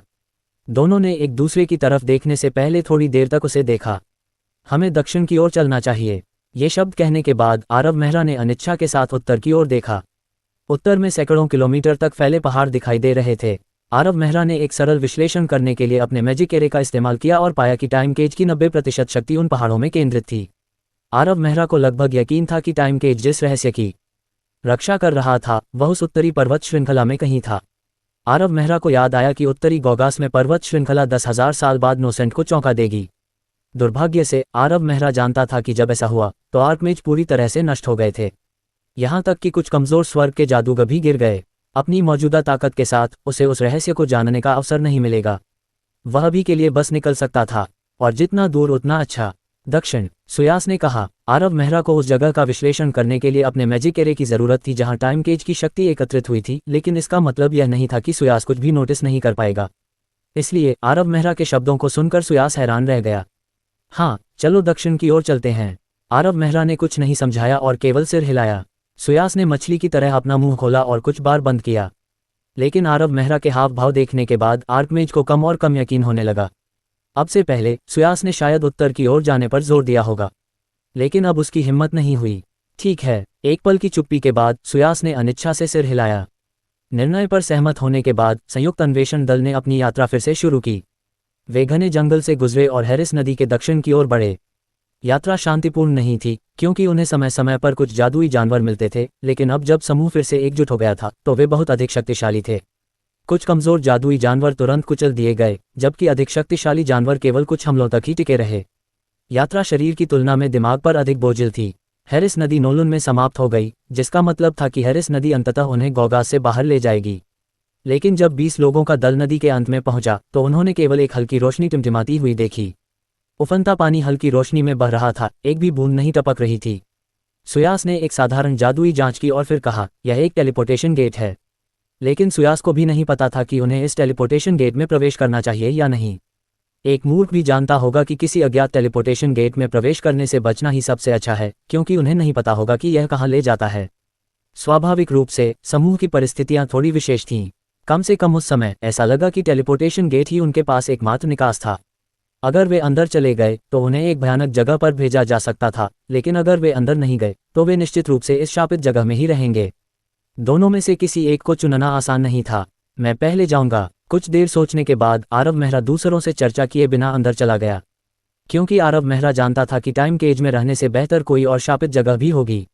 भले ही समय का प्रवाह उन्हें सामान्य लगे, लेकिन कौन गारंटी दे सकता है कि समय का प्रवाह हमेशा सामान्य रहेगा? क्या होगा अगर यह अचानक 1000 गुना तेज हो जाए? वे वहां नहीं रह सकते थे। आरव मेहरा टेलीपोर्टेशन गेट में प्रवेश करते समय पहले से ही सबसे बुरे के लिए तैयार था, ताकि अगर वह रसातल में भी चला जाए तो उसे आश्चर्य न हो। लेकिन जब आसपास का वातावरण मुड़ना बंद हो गया और शांत हो गया तो आरव मेहरा को पता चला कि वह एक खजाने में प्रवेश कर गया है। कोई रास्ता नहीं। आरव मेहरा ने चारों ओर देखा और अवाक रह गया। ये वास्तव में एक कीमिया स्वर्ग था। सभी प्रकार की जादुई सामग्री पहाड़ों की तरह ढेर हो गई थी, और आरव मेहरा के ज्ञान और अनुभव के बावजूद वह मौके पर लगभग अंधा हो गया था। क्या ये वॉन का संग्रह हो सकता है? सुयास अचानक टेलीपोर्टेशन गेट से बाहर आया, और जब उसने जादुई सामग्री देखी तो उसके चेहरे पर आरव मेहरा की तरह ही हैरानी के भाव थे। इन दोनों में से एक कीमिया की पवित्र भूमि मर्करी टॉवर से था, और उसने अपने पूरे जीवन में अनगिनत जादुई सामग्रियां देखी थीं, जबकि दूसरा 30,000 साल बाद का था। और हालांकि उसने अपनी आंखों से ऐसी जादुई सामग्रियां नहीं देखी थीं, लेकिन उसने अनगिनत सचित्र पुस्तिकाएं और संदर्भ पढ़े थे, और उसके ज्ञान की चौड़ाई बहुत विशाल थी। इन दोनों का इस तरह के संग्रह का सामना करते समय चौंक जाना स्वाभाविक था। खजाना 10 मीटर ऊंचा और कम से कम 1 किलोमीटर चौड़ा था। ये चांद के पत्थर और हाथीदांत की चट्टानों से पक्का था, और दोनों तरफ 100 से ज्यादा संदूक रखे हुए थे। उनमें से हर एक में ज्यादा जादुई सामग्री भरी हुई थी। अगर इन जादुई सामग्रियों को सोने के बदले में दिया जाता तो हजारों पालों वाले शहर को 10 गुना ज्यादा खरीदा जा सकता था। अध्याय 234। अधिक से अधिक लोग पोर्टल से बाहर आ गए। आरव मेहरा और सुयास के आने के बाद विलियम, ज्यूबन और सोलोमन दिखाई दिए। फिर उनके पीछे लिस, बेड्रेक, सॉस और अन्य लोग आए। संयुक्त अन्वेषण दल के सभी 20 सदस्यों को खजाने तक पहुंचने में लगभग 10 मिनट लगे। उन सभी के हाव भाव बिल्कुल एक जैसे थे। वे सभी लूट के ढेरों, बक्सों और जादुई सामग्रियों के ढेरों को देखकर दंग रह गए। वे सभी भूखे जानवरों की तरह शिकार को देख रहे थे। माहौल बहुत भयावह था। मेहरा, क्या तुम इससे पूरा 1000 सल्स सिटी खरीद सकते हो? सोलोमन हकलाया। कम से कम 10। सोलोमन ने अपनी सांस रोक ली। वॉन के योग्य। लिस ने अपने हाथों को आपस में रगड़ा, उत्साहित और राहत महसूस की। वह इस पूरी यात्रा के दौरान बहुत दबाव महसूस कर रहा था। 1000 सल्स सिटी की नौसेनाएं पूरी ताकत से सामने आई थीं, एक अभूतपूर्व घटना। आयोजक के रूप में लिस पर ऐसा दबाव था जिसकी कल्पना दूसरे नहीं कर सकते थे। सौभाग्य से यह विशाल खजाना उसकी मूल सिफारिश को सही साबित करने के लिए पर्याप्त से अधिक था। लेकिन भले ही लिस उत्साहित था, लेकिन वह आरव मेहरा के साथ अपने पिछले समझौते को अनदेखा नहीं कर सका। वह अपने हाथों को जोर से रगड़ रहा था, लेकिन उसने पहले कहा, मेहरा, हमारे पिछले समझौते के अनुसार जादुई सामग्रियों की बात करें तो लूट में आपकी प्राथमिकता है। ये समय है। हालांकि आरव मेहरा ने कई सरनी नहीं तोड़ी थी, लेकिन उसने समूह को कई बार बचाया था। जब वे भूल भुलैया सरनी में प्रवेश करते थे, अगर आरव मेहरा ने यह उल्लेख नहीं किया होता कि वे शून्य अजगर के शरीर में चक्कर लगा रहे थे, तो किसी ने भी यह नहीं देखा होता कि वे मौत के कगार पर आगे पीछे घूम रहे थे। ये कहा जा सकता है कि आरव मेहरा लूट का 2 गुना हिस्सा या उससे अधिक पाने का हकदार था, न कि केवल पहले चुनने का अधिकार। कुछ नेताओं ने लिस के शब्दों को दोहराया। ठीक है, मेहरा, तुम पहले जाओ। लेकिन जब बाकी सभी एक स्वर में बोल रहे थे, तो एक असंगत आवाज ने बीच में टोक दिया। रुको। फ्रैन स्पष्ट रूप से वह व्यक्ति था जो संतुष्ट नहीं था। वर्तमान संयुक्त अन्वेषण दल में आर्कमेज सुयास भी आरव मेहरा को लूट की प्राथमिकता देने पर आपत्ति नहीं करेगा। इस समय केवल फ्रैन ही आपत्ति करेगा। उच्च जादूगर फ्रैन, तुम क्या करने की कोशिश कर रहे हो? लिस का स्वर बेहद ठंडा था। आखिरकार अन्वेषण से पहले फ्रैन के साथ उसके संबंध काफी अच्छे थे, अन्यथा वह पहली मुलाकात के दौरान आरव मेहरा को फ्रैन से नहीं मिलवाता। लेकिन वह परिचय बिल्कुल गलत हो गया था, और अब दोनों के बीच संबंध नाटकीय रूप से बदल गए थे। लिस को लगा कि फ्रैन उसके लिए अधिक से अधिक अपरिचित होता जा रहा है, और कभी कभी उसे ये भी संदेह होता था कि क्या वह वास्तव में फ्रैन को पहले से जानता था। मैं कुछ करने की कोशिश नहीं कर रहा हूं, लेकिन लिस, हर कोई जादुई सामग्रियों के उस बैच का मूल्य जानता है। आप सिर्फ कुछ वाक्यों से इस तरह की संपत्ति के मालिक का फैसला नहीं कर सकते, है ना? कुछ वाक्यों से आपका क्या मतलब है? हर कोई, जिसमें आप भी शामिल हैं। फ्रैन पहले से ही सहमत थे कि मेहरा सरनी को तोड़ने का प्रभारी था। बदले में उसे जादुई सामग्रियों का पहला चयन मिलेगा। अगर आपके पास इसके बारे में कोई राय थी, तो आपको इसे तब कहना चाहिए था। आपने तब नहीं बोला, फिर भी आप अब सहमत नहीं हैं। मुझे स्वाभाविक रूप से आपसे पूछना होगा कि आप क्या करने की कोशिश कर रहे हैं, फ्रैन। चूंकि चीजें इस स्तर पर पहुंच गई थीं, लिस बहुत ही बेबाक थी। हाँ, मैं सहमत हूं। दुर्भाग्य से फ्रैन ने खुद को उनके खिलाफ खड़ा करने का फैसला किया था। जादुई सामग्रियों के इतने बड़े बैच के साथ, जो पहले चुनेगा और जो आखिरी चुनेगा, उसके बीच का अंतर आसानी से 10 मिलियन स्वर्ण तक हो सकता है। इतनी बड़ी संभावित असमानता का सामना करते हुए बेशर्म फ्रैन अपनी प्रतिष्ठा को मूल्यवान जादुई सामग्रियों से पहले कैसे रख सकता था? लिस, याद करो, क्या मैंने कभी कहा कि मैं सहमत हूं? शुरू से ही ये 1000 सल्स सिटी से तुम्हारा समूह था जो आपस में बात कर रहा था। क्या तुमने कभी सुयास की राय या मेरी राय की परवाह की? लिस इतना क्रोधित था कि वह लगभग खून थूकने की स्थिति में था। फ्रैन ने वास्तव में कभी नहीं कहा था कि वह सहमत है। समस्या ये थी कि मेहरा की लूट की प्राथमिकता उनके आने से पहले ही तय हो चुकी थी। ये जानने के बाद भी फ्रैन फिर भी अन्वेषण दल में शामिल हो गया। ये पहले से ही शामिल होने की एक डिफ़ॉल्ट शर्त थी। ये कहना कि वह कभी सहमत नहीं था पूरी तरह से बेशर्मी थी। समस्या ये थी कि लिस वास्तव में बेशर्म फ्रैन से कुछ नहीं कह सकता था। क्या तुम 1000 सल्स सिटी के लोगों को लगता था कि हमारे मर्करी टॉवर को धमकाना आसान है? फ्रैन ने लिस के हाव भाव देखकर आत्मसंतुष्ट होकर पूछा। फ्रैन, तुम्हें इतना नहीं कहना चाहिए। इस समय सुयास भी बगल से देखता रह गया, लेकिन सुयास की स्थिति में उसके पास बड़ा हिस्सा पाने के अपने मौके को कम करने का कोई कारण नहीं था, इसलिए उसने फिर से चुप होने से पहले फ्रैन को केवल एक अनुस्मारक दिया। यह इस तरह है, राजीव मेहरा, यह मत कहो कि मैंने तुम्हें मौका नहीं दिया। फ्रैन ने गर्व से आरव मेहरा को देखा और फिर शांति से आगे बढ़ा। तुमने मूल रूप से लूट की प्राथमिकता के लिए कहा था, यदि तुम सरनी को तोड़ते हो तो मैं तुम्हें एक मौका दूंगा। जरा ध्यान से देखो, इस खजाने में एक बिना टूटी सरनी है। मैं तुम्हें एक उचित मौका दूंगा। यदि तुम मुझसे पहले उस सरनी को तोड़ सकते हो, तो मैं लूट की प्राथमिकता के तुम्हारे अधिकार को स्वीकार करूंगा। लेकिन यदि तुम मेरे बाद उस सरनी को तोड़ते हो, तो वह लूट की प्राथमिकता मेरे पास आती है। फ्रैन ने आखिरकार अपना असली लक्ष्य उजागर कर दिया। फ्रैन, तुम अंडे सेने से पहले ही अपनी मुर्गियों की गिनती कर रहे हो। लिस ने व्यंग्य किया। मेहरा, तुम्हें उससे निपटने की जरूरत नहीं है। तुम्हारी लूट की प्राथमिकता कुछ ऐसी है जिसे हम सभी स्वीकार करते हैं। फ्रैन सभी का प्रतिनिधित्व नहीं करता। कोई बात नहीं, लीडर लिस। समूह से बाहर निकलने से पहले आरव मेहरा ने लिस की ओर मुस्कुराया। हाय मैच फ्रैन, तुम्हारे बाद। हाँ, तुम्हें पहले पता लगाना चाहिए कि यह किस तरह की सरनी है। फ्रैंक गर्व से हंसा। अगर यह पहले होता तो फ्रैंक शायद अभी भी आगे निकलने की कोशिश करता, लेकिन उसे अब इसकी ज़रूरत नहीं दिख रही थी। क्रिस्टल स्केल से वफादारी प्राप्त करने के बाद खजाने को उससे ज़्यादा कोई नहीं समझ सकता था। उसे उस सरणी की स्पष्ट समझ थी। अब क्रिस्टल स्केल की मदद से उसके पास एक कारीगर का कीमिया ज्ञान था। समय के साथ वह उस ज्ञान का उपयोग करके आरव मेहरा को उसकी हार स्वीकार करने के लिए मजबूर करेगा। जब तक फ्रैंक खुद इसे तोड़ पाता तब तक राजीव मेहरा शायद अभी भी सरणी की तलाश कर रहा होता। ठीक है तो, आरव मेहरा ने अपना सिर हिलाया। लेकिन हाई मैच फ्रैंक, मुझे उम्मीद है कि आपको इसका पछतावा नहीं होगा। मुझे इसका पछतावा है। वाकई मज़ेदार, मुझे उम्मीद है कि ऐसा होगा। ऐसा कहकर आरव मेहरा ने फ्रैंक को अनदेखा कर दिया और सीधे खजाने के बीच में संकरे रास्ते से चलने से पहले पिघलती बर्फ की स्याही की एक बोतल निकाल ली। राजीव मेहरा, आपको जल्दी करना चाहिए और सरणी की तलाश करनी चाहिए। फ्रैंक मुस्कुरा रहा था जब उसने आरव मेहरा को चलते देखा। उसने क्रिस्टल स्केल की शक्ति को जगाते हुए उसे उकसाया। इस समय सुयास को कुछ अजीब लगा। एक आर्कमेज के रूप में वह मन के उतार चढ़ाव में बदलाव के प्रति सबसे अधिक संवेदनशील था। जैसे ही फ्रैंक ने क्रिस्टल स्केल की शक्ति को जगाया, सुयास ने देखा कि आसपास के वातावरण में मन का उतार चढ़ाव असामान्य हो रहा था। और जैसे जैसे फ्रैंक के मान में उतार चढ़ाव बढ़ता गया, लिस को भी लगा कि कुछ गड़बड़ है। फ्रैंक द्वारा उत्सर्जित मान में उतार चढ़ाव अब 5वीं रैंक के उच्च जादूगर के नहीं थे।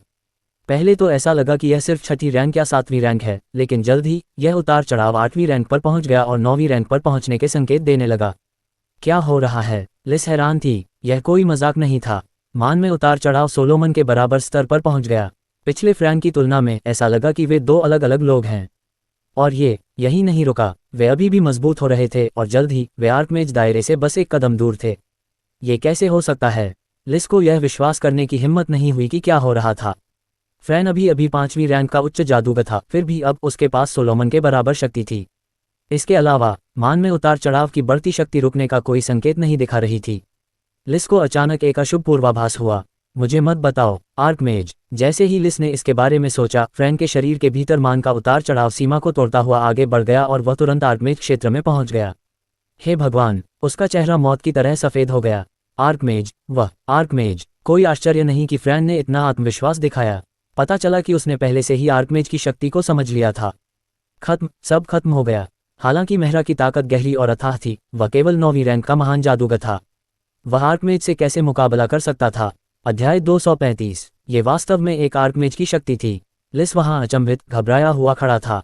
लिस एक मास्टर कीमियागर था, इसलिए वह सरणी को तोड़ने के लिए उच्च स्तर की जादुई शक्ति के महत्व को कैसे नहीं जान सकता था। ये कहा जा सकता है कि जब समान रैंक के दो कीमियागर एक ही सरणी का सामना करते हैं, तो किसी एक के मन की तीव्रता प्रतियोगिता के अंतिम परिणाम को तय करेगी। खासकर इस स्थिति में जहां एक 9वीं रैंक का महान जादूगर था और दूसरा एक आर्कमेज था। उनके पास बस एक ही शुरुआती रेखा नहीं थी। एक आर्कमेज के फायदे बहुत अधिक थे। अंतर्दृष्टि, ज्ञान, अनुभव। वे 9वीं रैंक के महान जादूगर से कहीं आगे निकल गए। यह उल्लेख करने की आवश्यकता नहीं है कि आर्कमेज की कानूनों की समझ ऐसी चीज़ नहीं थी जिसकी कल्पना एक महान जादूगर कर सकता था। इनमें से कोई भी लाभ परिणाम बदलने के लिए पर्याप्त होगा। इसके अलावा यह मानते हुए कि वे एक साधारण सरणी के साथ प्रतिस्पर्धा कर रहे थे।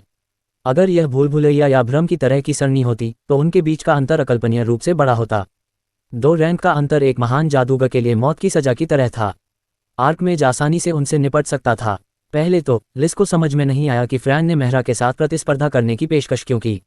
आखिरकार सुयास, जिसका कीमिया कौशल फ्रैंक से कहीं बेहतर था, के पास विनम्रतापूर्वक स्वीकार करने के अलावा कोई विकल्प नहीं था। फ्रैंक इतना साहसी क्यों हो गया? लेकिन अब लिस समझ गई। ये पता चला कि फ्रैंक पहले ही आर्कमेज क्षेत्र में पहुंच चुका था। फ्रैंक, तुमने खुद को बहुत अच्छी तरह से छिपा लिया। लिस ने उन शब्दों को निचोड़ा। इस कीमिया प्रतियोगिता में कोई रहस्य नहीं था। अगर फ्रैंक जीत नहीं सकता तो उसे बेवकूफ़ होना चाहिए। इस तथ्य से कि उसने ऐसी अनुचित प्रतियोगिता का प्रस्ताव रखा था, लिस को फ्रैंक से पूरी तरह से घृणा हुई। नहीं, ये सिर्फ लिस नहीं थी। इस समय अन्वेषण दल में सभी लोग फ्रैंक को देख रहे थे। अपनी असली ताकत को छिपाने में सामान्य रूप से कुछ भी गलत नहीं होता। आखिरकार कोई भी अपने सभी पत्ते नहीं दिखाना चाहता था, लेकिन इस बार फ्रैंक बहुत ज्यादा बढ़ गया। संयुक्त अन्वेषण दल ने बहुत कुछ झेला था। थंडरबर्ड्स के झुंड से लेकर अब तक उन्होंने कई चुनौतीपूर्ण लड़ाइयों का सामना किया था। फिर भी फ्रैंक मेहरा और सुयास के आगे बढ़ने के बावजूद अपनी असली ताकत का खुलासा किए बिना उनके बीच छिपता रहा। और अब फ्रैंक ने आखिरकार अपनी ताकत का खुलासा किया, लेकिन मेहरा के साथ लूट के लिए लड़ने के अलावा किसी और कारण से नहीं। चाहे कोई भी पहले सरणी को तोड़ दे, हम सिल्वर मून भाड़े के सैनिक केवल पिछले समझौते को ही पहचानेंगे। सासू सबसे पहले बोलने वाले थे। ये थोड़ा अजीब भी था। सबसे पहले जब गिल्डेड रोज केवल एक तीसरे दर्जे की कीमिया की दुकान थी, तो उस शीर्ष भाड़े के समूह के नेता ने घोस्ट पोषण पर गिल्डेड रोज के साथ गठबंधन करने का फैसला किया। उस समय कई लोगों ने कहा था कि गिल्डेड रोज के लिए आसमान से एक पाई गिरी थी, लेकिन उसके बाद की घटनाओं ने दिखाया कि वास्तव में भाग्यशाली सिल्वर मून मर्सिनरी ग्रुप था। अब भी यही स्थिति थी। फ्रैन का सामना करते हुए, जिसने अभी अभी एक आर्कमेज के रूप में अपनी ताकत का प्रदर्शन किया था, सासू को इसके बारे में सोचने की भी जरूरत नहीं थी, क्योंकि वह आरव मेहरा के साथ खड़ा था। अन्य लोग ये समझने में असमर्थ थे कि हर बार जब आरव मेहरा मुसीबत में होता था तो वह उसके साथ क्यों खड़ा होता था। हमारा फ्लैश एरो मर्सिनरी ग्रुप भी ऐसा ही है। हमारे वाइपर नेस्ट के लिए भी यही बात है। आप हमारे ब्लैक हॉर्न ऑक्शन हाउस को भी जोड़ सकते हैं। आप सेज टॉवर पर भरोसा कर सकते हैं। ... एक पल में 1000 सल्व सिटी की 8 प्रमुख सेनाओं में से 7 ने पहले ही आरव मेहरा के साथ खड़े होने का इरादा घोषित कर दिया था। केवल एक ही बचा था, मोंची परिवार का एल्डर हाइमेज। थोड़ी हिचकिचाहट के बाद उसने आखिरकार अपने दांत भींचे और कमजोरी से अपना हाथ उठाया, ये संकेत देने के लिए कि वह अन्य 7 सेनाओं के साथ खड़ा है। सच कहूं तो मोंची परिवार का वह बुजुर्ग मेहरा को पीड़ित देखना चाहता था, लेकिन समस्या ये थी कि वह भी ऐसा नहीं कर सकता था। सोलन ने कुछ जादुई सामग्रियों का नाम लिया था, और अगर मेहरा के पास लूट की प्राथमिकता होती तो मेहरा परिवार अभी भी अपना चेहरा मोटा कर सकता था और उसके साथ बातचीत कर सकता था। हालांकि अगर वे मर्करी टॉवर के हाथों में पड़ गए तो मोंची परिवार की प्रतिष्ठा बेकार हो जाएगी। भले ही सोलन ने ब्लैक टॉवर की प्रतिष्ठा का इस्तेमाल किया हो, लेकिन मर्करी टॉवर उन्हें कोई सम्मान नहीं देगा। यह उल्लेख करने की आवश्यकता नहीं है कि 1000 सल्व सिटी की 7 सेनाएं पहले से ही गिल्डेड रोज का समर्थन कर रही थीं। अगर मोंची परिवार उनके साथ खड़ा नहीं होता तो भविष्य में उनका क्या स्थान होता। हाँ, इस समय फ्रैन ने क्रिस्टल स्केल के साथ विलय करना समाप्त कर दिया था। असीम शक्ति की भावना ने उसे एक तरह के मादक आनंद में डुबो दिया। उसने एक भयावह मुस्कान दिखाने से पहले अपने सामने खड़े सभी लोगों पर नजर घुमाई। क्या आप एक आर्कमेज को भड़काना चाहते हैं? फ्रैन, तुम क्या करने की कोशिश कर रहे हो? लिस ने भौहें सिकोड़ी। मैं कुछ भी करने की कोशिश नहीं कर रहा हूँ। फ्रैन ने मुस्कुराते हुए अपना सिर हिलाया। लेकिन लिस, तुम्हें इस बारे में स्पष्ट होना चाहिए। क्या तुम लोग एक आर्कमेज के क्रोध को संभाल सकते हो? क्या तुम हमें धमका रहे हो? वास्तव में मैं तुम्हें धमका रहा हूँ। लेकिन लिस, तुम्हें समझना चाहिए कि राजीव मेहरा पहले ही इस प्रतियोगिता के लिए सहमत हो चुका है। तुमने पहले इसका विरोध नहीं किया, लेकिन अब जब परिणाम तय हो गया है तो तुम इसे बदलना चाहती हो। क्या तुम्हें लगता है कि मर्करी टॉवर को धमकाना इतना आसान है? लिस, मर्करी टॉवर की नरमी को कमजोरी मत समझो। तुम लोग मेरी जीत को धोखा देने के लिए इकट्ठा हो रहे हो। चलो देखते हैं कि तुम सक्षम हो या नहीं। यहाँ मर्करी टॉवर से 2 आर्कमेज हैं, क्या तुम में से बाकी लोग मर्करी टॉवर को भड़का सकते हो? सर सुयास। लिस को कुछ समझ नहीं आ रहा था। उसकी नज़र सुयास पर पड़ी।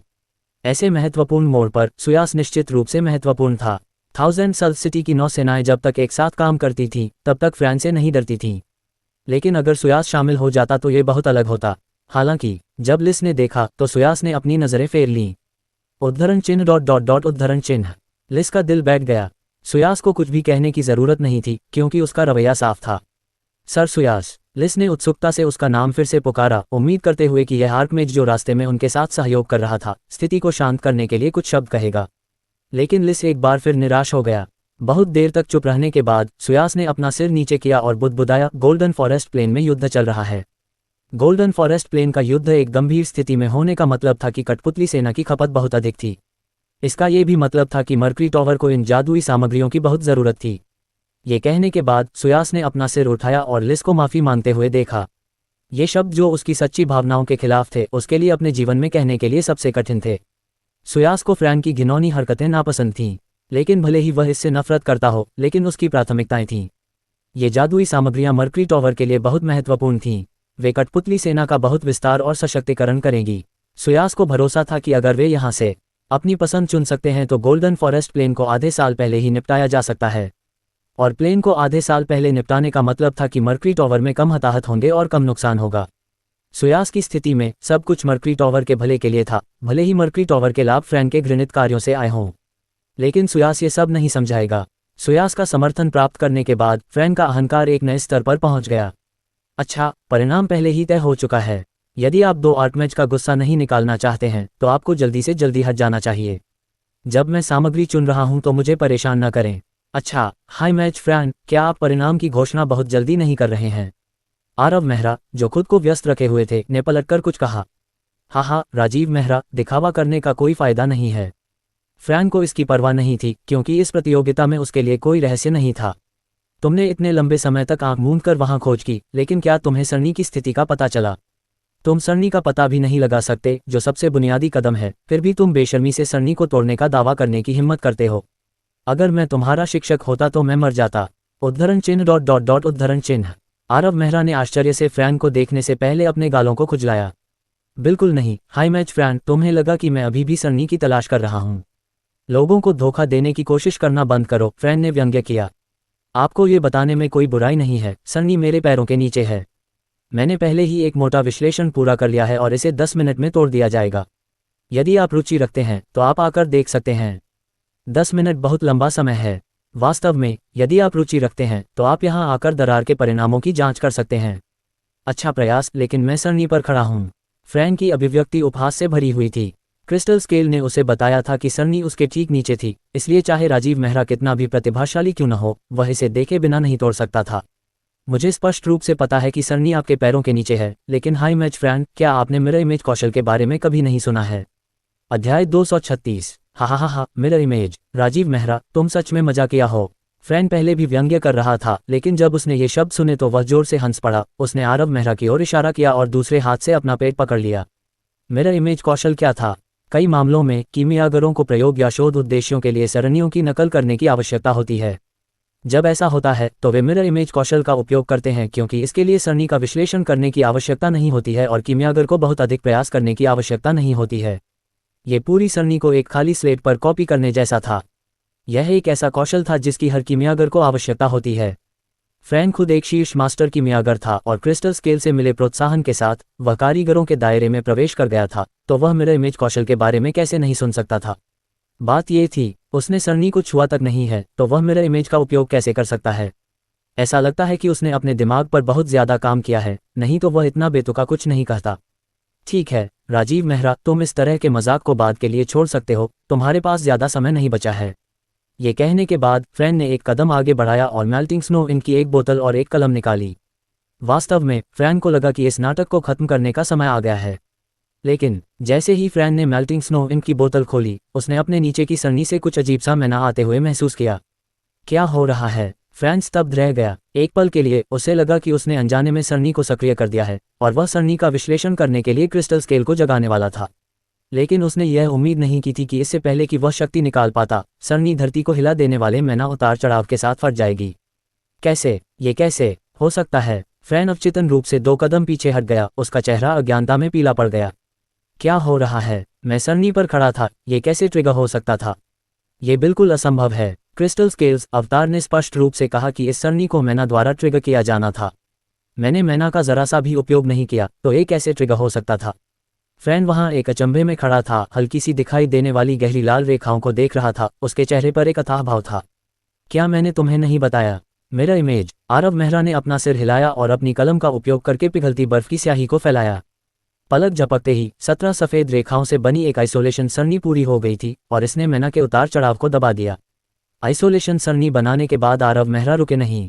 सभी तरह की सरणियां भौतिक रूप लेने लगीं। कुछ ही समय में आरव मेहरा ने पहले ही 1 दर्जन सरणियां बना ली थीं। ये सरणियां छोटी सरणियां थीं, लेकिन आरव मेहरा ने उन्हें एक के बाद एक तेजी से खींचा और उन्होंने एक बेहद जटिल सरणी बनाई।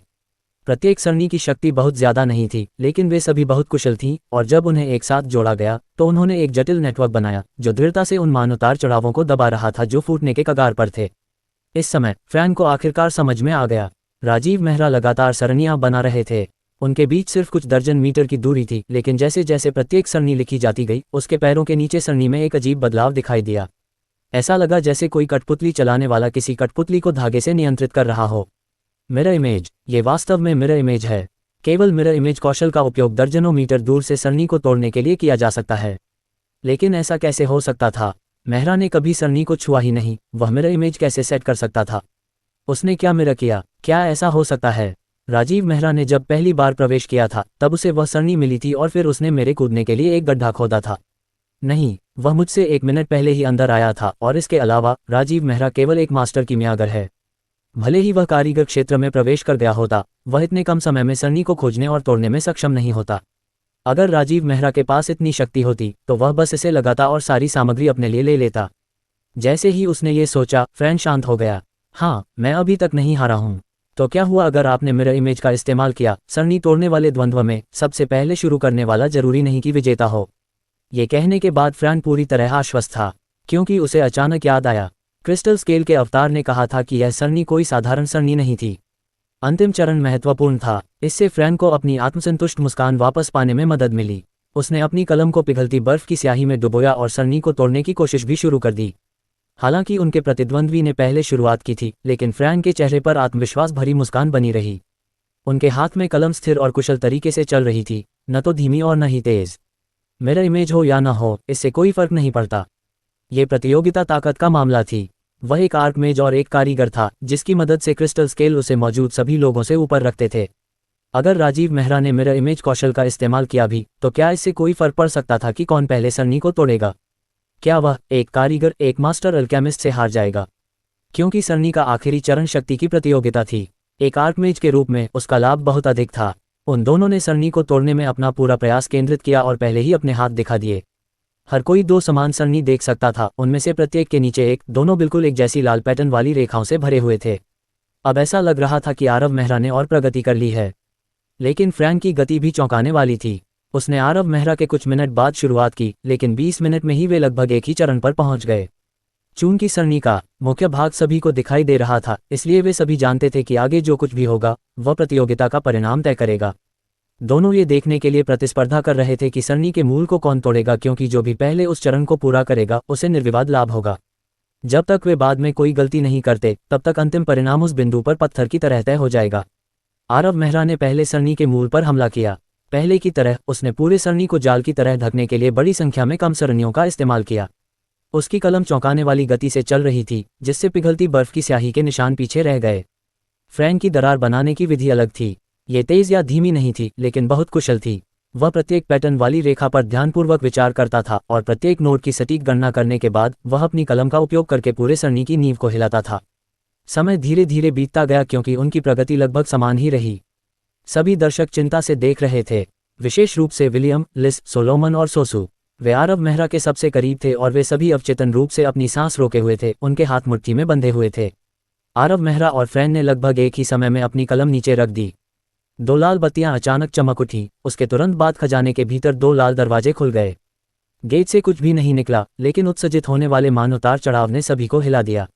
नरक के द्वार। लिस ने सबसे पहले प्रतिक्रिया व्यक्त की। दो लाल द्वारों को देखते हुए पीला पड़ गया।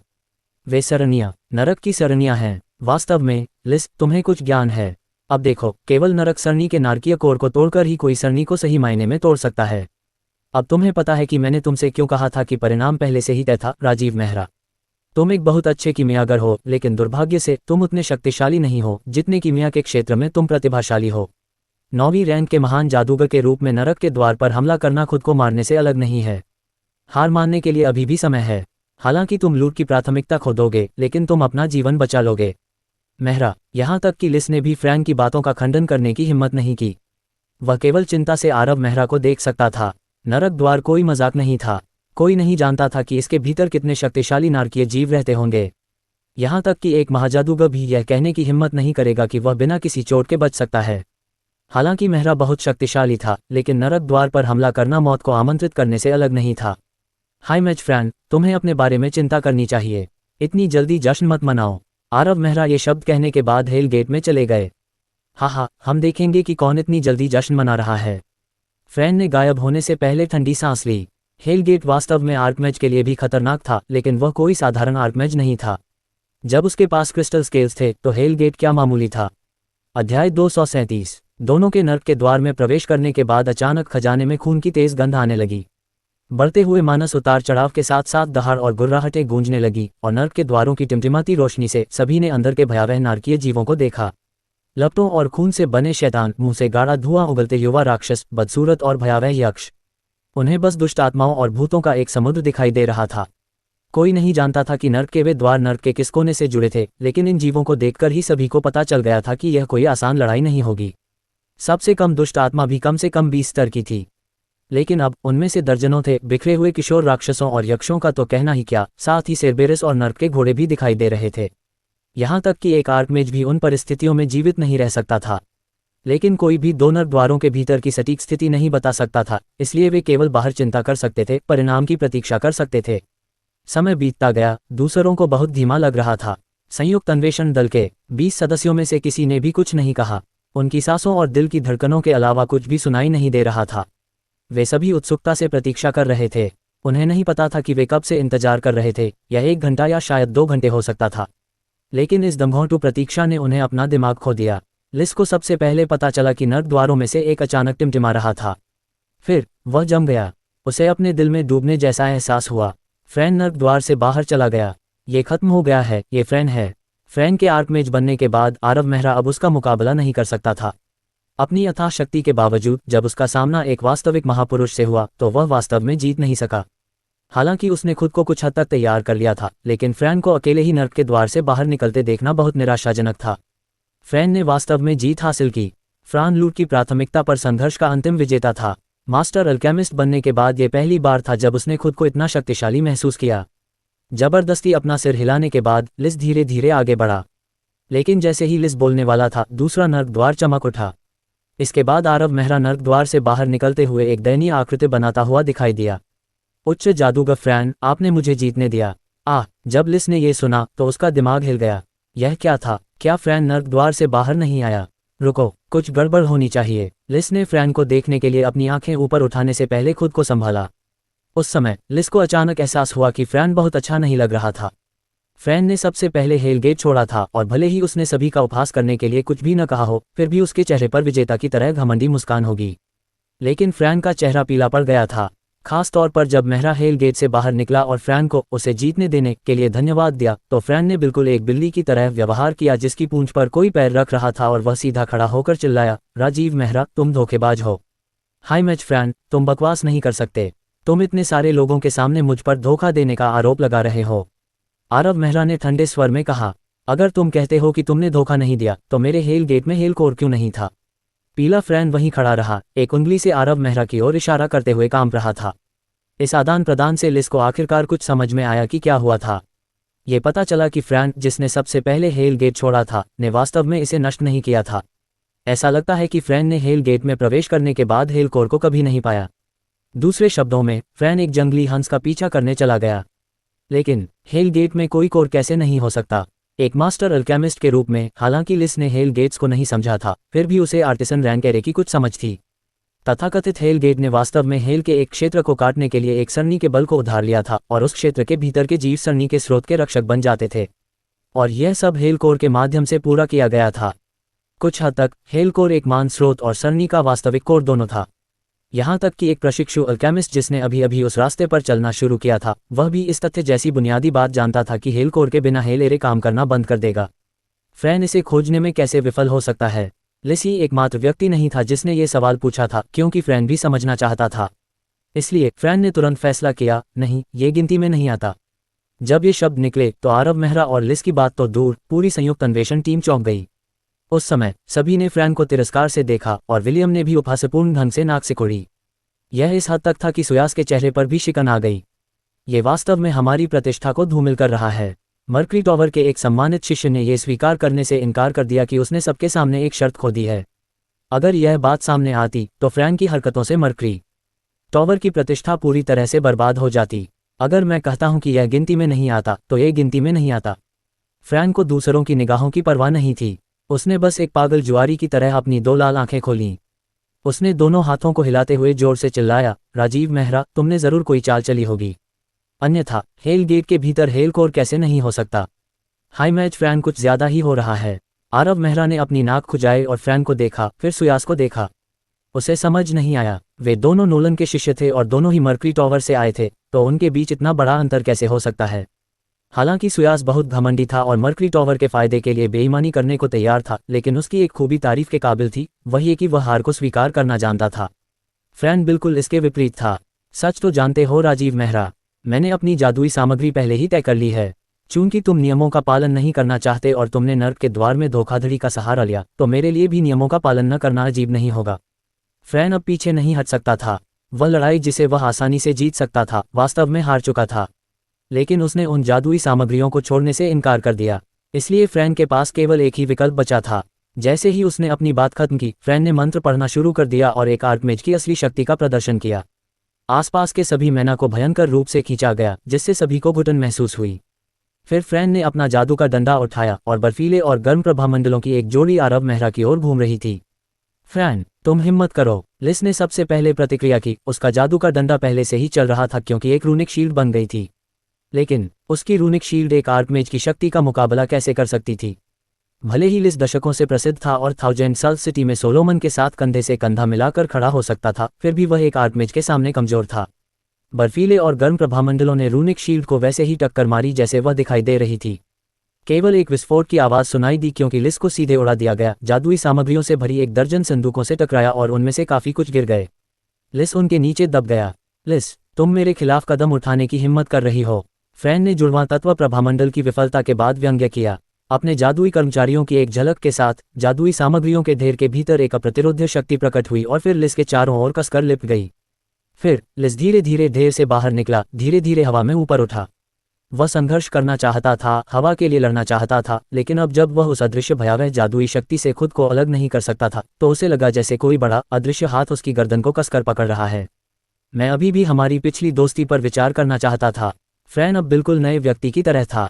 अपने पुराने दोस्त को रोकने के बाद उसकी आंखों में क्रूरता और उत्तेजना बन गई।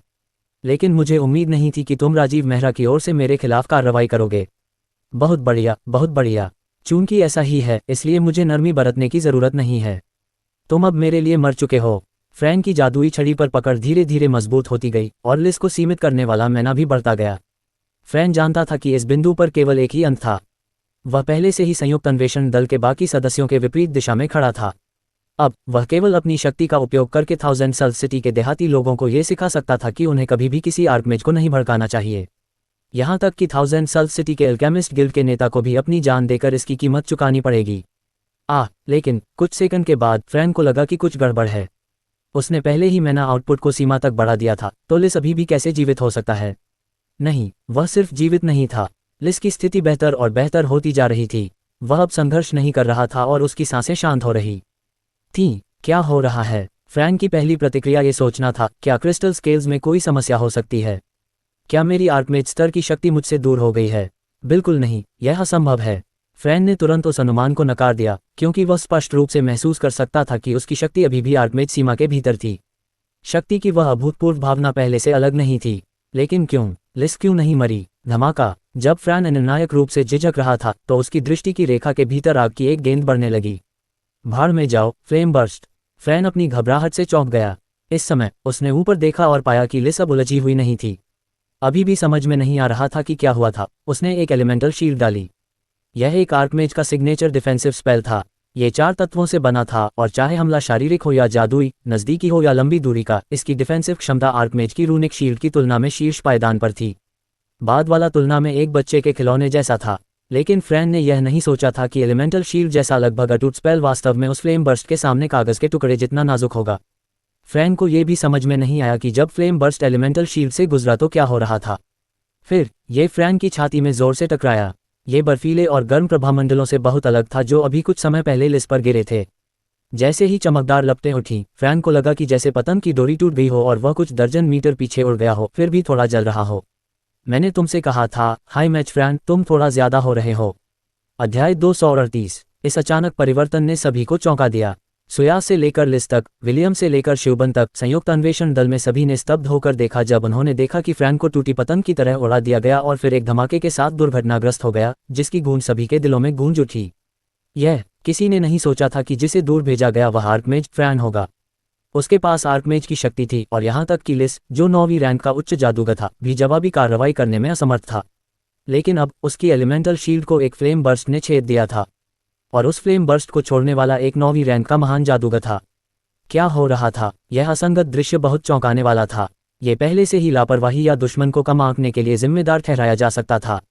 दोनों के बीच का अंतर बहुत चौंकाने वाला था।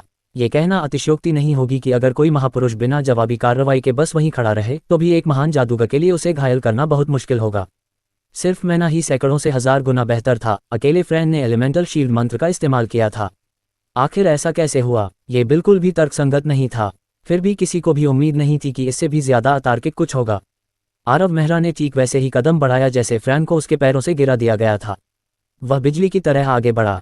मैजिक एरे द्वारा बढ़ाए गए हेस्ट के साथ आरव मेहरा की गति अपनी सीमा तक पहुंच गई और सभी ने फ्रैंक के जमीन पर गिरने से पहले केवल एक हल्की आवाज़ सुनी। आरव मेहरा उसके सामने खड़ा था। फ्रैन अपनी पीठ के बल लेटा हुआ था, लेकिन उसके पास उठने का समय नहीं था। जब उसने देखा कि आरव मेहरा उसके सामने खड़ा है तो वह इतना हैरान हो गया कि उसने उसकी आंखों में आंखें डालने की हिम्मत नहीं की। उस फ्लेम बर्स्ट ने एलिमेंटल शील्ड को ऐसे छेद दिया था जैसे कागज के टुकड़े को छेद दिया हो। वह उठकर काउंटर स्पेल नहीं डाला। यह कोई मजाक नहीं था। एक आर्कमेज के पास अभी भी मांसल शरीर था। अपने एलिमेंटल शील्ड की सुरक्षा के बिना वह अभी भी 9वीं रैंक के महान जादूगर द्वारा मारा जा सकता था, और उसके प्रतिद्वंद्वी ने बस उसकी सुरक्षा को तोड़ दिया। फ्रैंक की प्रतिक्रिया को बेहद तेज माना जा सकता है। क्रैश लैंडिंग के ठीक बाद काउंटर स्पेल डालना। दुर्भाग्य से वह अभी भी बहुत धीमा था। फ्रैंक के पास काउंटर स्पेल लॉन्च करने का समय भी नहीं था, इससे पहले कि उसे अपनी छाती में दर्द महसूस हो। उसकी छाती पर एक चमकदार सफ़ेद रोशनी फूट पड़ी। उसके बाद लगातार धमाकों की आवाज़ें आने लगी क्योंकि एक के बाद एक सफ़ेद रोशनी उसकी छाती पर पड़ती रहीं। फ्रैंक जानता था कि ये आर्केन मिसाइलें थीं। इससे उसे वास्तव में ज़्यादा नुकसान नहीं हुआ। आखिरकार यह एक प्रथम श्रेणी का मंत्र था और अपनी वर्तमान शक्ति के साथ वह केवल एक इशारे से जादू करने के लिए फ्यूज़ किए गए रूनों की शक्ति का उपयोग कर सकता था या किसी भी समय बहुत अधिक मात्रा में मान स्थानांतरित कर सकता था। हालांकि आर्केन मिसाइलें अंतहीन थीं, उनमें से अधिकांश को फ्रैन द्वारा छोड़े गए मान द्वारा अवरुद्ध कर दिया गया था और उनमें से कुछ ने वास्तव में उसे चोट पहुंचाई थी। लेकिन फ्रैन के लिए आर्केन मिसाइलों की दोहरावदार आवाज़ वास्तव में थप्पड़ की तरह लग रही थी, जिससे उसे बहुत शर्मिंदगी महसूस हो रही थी। न केवल एक आर्कमेज की एलिमेंटल शील्ड को फ्लेम बर्स्ट द्वारा छेदा गया था, बल्कि वह अभी भी आर्केन मिसाइलों की झड़ी के कारण उस पर कदम रख रहा था। अगर उसकी दुर्दशा की खबर फैलती तो यह मज़ेदार नहीं होता, लेकिन ऐसा कुछ नहीं था जो वह कर सकता था। फ्रैन को वास्तव में लगा कि वह इसे समझ नहीं सकता। उसके पास स्पष्ट रूप से एक आर्कमेज की शक्ति थी, लेकिन वह एक 9वीं रैंक के महान जादूगर से हार रहा था। यह अविश्वसनीय रूप से अजीब था और यह उसे पागल कर रहा था। ईमानदारी से कहूं तो उसका प्रतिद्वंद्वी बहुत तेजी से जादू भी नहीं कर रहा था। टाइम हैंड मैजिक कंडक्टिंग रून के मालिक के रूप में वह अभी भी आरव मेहरा की वर्तमान जादू की गति को अपनी नज़र में नहीं रखेगा। लेकिन अब फ्रैन इस तरह की धीमी लेकिन तेज जादू की गति से एक कोने में फंस गया था।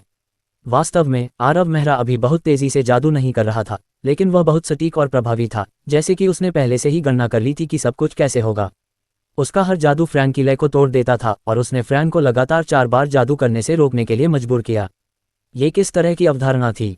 एक आर्कमेज पावरहाउस के लिए भी जादू करते समय जल्दबाजी में रद्द करना बहुत खतरनाक था। वास्तव में ये केवल मैना को बर्बाद करने का मामला नहीं था। प्रत्येक जादू रद्द करने से जादुई प्रतिक्रिया हो सकती थी। ये कहा जा सकता है कि जब तक आवश्यक न हो, कोई भी जादूगर जादू की कास्टिंग को रद्द करने के लिए तैयार नहीं था। लेकिन हर बार जब उसे ऐसा करने के लिए मजबूर किया जाता था तो ये बहुत ज़रूरी होता था। पहली बार ऐसा तब हुआ जब एलिमेंटल शील्ड गायब हो गई थी। फ्रैन पहल करने के लिए संघर्ष कर रहा था और ऊपरी हाथ वापस पाने के लिए एक त्वरित बर्स्ट मंत्र का उपयोग करना चाहता था। उसने इसे ठीक उसी समय फायर करने की योजना बनाई जब उसके प्रतिद्वंद्वी का मैना अगले स्पेल के लिए तेजी से इकट्ठा हुआ ताकि इकट्ठा हुआ मैना विस्फोट हो जाए और मेहरा को बैकलैश से मार दे। फिर भी जब उसने अपना बर्स्ट स्पेल तैयार किया तो दूसरी तरफ से एक गंभीर गलती हो गई। एलिमेंटल बर्स्ट, जो मूल रूप से फायरिंग से पहले मैना की अचानक वृद्धि को इकट्ठा करता, कुछ सेकंड के लिए देरी हो गई, जिससे मैना धीरे धीरे बढ़ गया और फ्रैन की योजना में एक पेंच फंस गया। इस प्रकार फ्रैन एक बहुत ही अजीब स्थिति में आ गया। उसे या तो अपने स्पेल को बाधित करना था या उसे सीधे अपने अपेक्षाकृत कमजोर स्पेल को डालना था और ताकत की प्रतियोगिता में एलिमेंटल बर्स्ट को हराने की कोशिश करनी थी। समस्या ये थी कि फ्रैन वास्तव में एलिमेंटल बर्स्ट की दुर्जेय शक्ति के बारे में जानता था। हालांकि यह उस पिछले अतार्किक रूप से शक्तिशाली फ्लेम बर्स्ट की तरह नहीं था जो बाधाओं को भेद सकता था। वह शक्ति निश्चित रूप से ऐसी चीज़ नहीं थी जो 9वीं रैंक का महान जादूगर पैदा कर सकता था। ये कहना कोई अतिशयोक्ति नहीं होगी कि बिना किसी एलिमेंटल शील्ड के, यहाँ तक कि एक आर्कमेज भी एलिमेंटल बर्स्ट से गंभीर रूप से पीड़ित हो सकता है। इस प्रकार फ्रैन के पास अपने बर्स्ट को रद्द करने और मंत्र से जितना संभव हो सके उतना मैना प्राप्त करने के अलावा कोई विकल्प नहीं था, इससे पहले कि वह एलिमेंटल बर्स्ट का विरोध करने के लिए इसे रूनिक शील्ड में संघनित कर सके। इसके अलावा वह कुछ और नहीं कर सकता था, क्योंकि रूनिक शील्ड एलिमेंटल शील्ड से कहीं कमतर थी। अगर वह एलिमेंटल बर्स्ट का विरोध करने के लिए इसका इस्तेमाल करना चाहता था तो फ्रैन को उस मंत्र से जितना संभव हो सके उतना मैना प्राप्त करना होगा, जिसे वह डालने के लिए तैयार था। ये बहुत शर्मनाक था। जवाबी हमला करने का अवसर खोजने के बाद फ्रैन को दूसरे पक्ष की गलती के कारण खून थूकने के लिए मजबूर होना पड़ा। इस समय फ्रैन वास्तव में पूछना चाहता था, आपको क्या लगता है कि आपकी गलती की सजा कौन भुगत रहा है? हालांकि 1 बार, 2 बार, 3 बार ऐसी ही स्थितियां सामने आने के बाद फ्रैन को लगा कि कुछ गड़बड़ है। क्या राजीव मेहरा जानबूझकर ऐसा कर रहे हैं? नहीं, बिल्कुल नहीं। 9वीं रैंक के महान जादूगर के पास ऐसी अविश्वसनीय क्षमता कैसे हो सकती है? 9वीं रैंक के महान जादूगर की तो बात ही छोड़िए, सुयास और कैरन भी, जो उनसे पहले आर्कमेज बन चुके थे, इस तरह के भयावह तरीके से जादू नहीं कर सकते थे। शायद केवल उनके अथाह शिक्षक नोलन ही जानबूझकर ऐसा कुछ कर सकते थे। लेकिन क्या ये बहुत संयोग नहीं था? 1 बार, 2 बार, 3, 4, 5, 6। क्या इस दुनिया में संयोगों की ऐसी कोई श्रृंखला हो सकती है? दुर्भाग्य से फ्रैन के पास इसके बारे में ठीक से सोचने का समय नहीं था। लगातार कई मंत्रों को रद्द करने के बाद फ्रैन बहुत नुकसान में था। लगातार रक्षात्मक मंत्रों का उपयोग करने के लिए मजबूर होने के कारण फ्रैन को पलटवार करने का कोई तरीका नहीं मिल पा रहा था। एक प्रतिष्ठित आर्कमेज को 9वीं रैंक के महान जादूगर द्वारा पूरी तरह से दबा दिया जा रहा था और वह बिल्कुल भी जवाबी कार्रवाई करने में सक्षम नहीं था। उस दृश्य ने अन्वेषण दल में सभी को चौंका दिया। सोलोमन, क्या तुम अनुमान लगा सकते हो कि अंत में कौन जीतेगा? लिस पहले ही फ्रैन के बंधन से मुक्त हो चुका था और उसकी चोट ठीक हो चुकी थी। वह सोलोमन के बगल में खड़ा था, पूछताछ करते हुए देख रहा था। मैं नहीं कर सकता, सोलोमन ने अपना सिर हिलाया। साथ ही जब ये शब्द निकले तो लिस को लगा कि उसका सवाल बेवकूफ़ी भरा था। हालांकि सोलोमन 1000 सल सिटी का सबसे शक्तिशाली हाई मैच था, लेकिन उस लड़ाई ने स्पष्ट रूप से उससे कहीं ज्यादा कर दिया था जिसका वह विश्लेषण कर सकता था। भले ही मेहरा 9वीं रैंक का महान जादूगर था, लेकिन उसने जो शक्ति दिखाई वह पहले ही चरम उच्च जादूगर के स्तर तक पहुंच चुकी थी, और वह केवल कच्ची शक्ति थी। मेहरा के बारे में सबसे भयावह बात यह थी कि उसके मन और उसके मंत्रों पर उसका बढ़िया नियंत्रण केवल अथाह ही कहा जा सकता था। ये पूरी तरह से जादू करने की सीमा को पार कर गया। 9वीं रैंक के महान जादूगर की तो बात ही छोड़िए, 9वीं रैंक के उच्च जादूगर से भी यह भयानक होगा। ये तो बताने की जरूरत नहीं है कि फ्रैन शायद इसे ध्यान से न देख पाया हो, लेकिन लिस ने साफ साफ देखा कि क्या हुआ था। मेहरा ने अपनी चौंकाने वाली अंतर्दृष्टि और नियंत्रण के जरिए युद्ध की लय पर मजबूत पकड़ बना ली थी। एकमात्र चीज जो लिस को पक्के तौर पर नहीं दिख रही थी वह थी युद्ध का अंतिम परिणाम। जाहिर है ऐसा लग रहा था कि मेहरा को भारी बढ़त हासिल थी, लेकिन इस तथ्य को नजरअंदाज नहीं किया जाना चाहिए कि फ्रैन एक आर्कमेज था। वह जादू की दुनिया के शिखर पर मौजूद अस्तित्वों में से एक था। उनके बीच 10 से ज्यादा रैंक का अंतर था।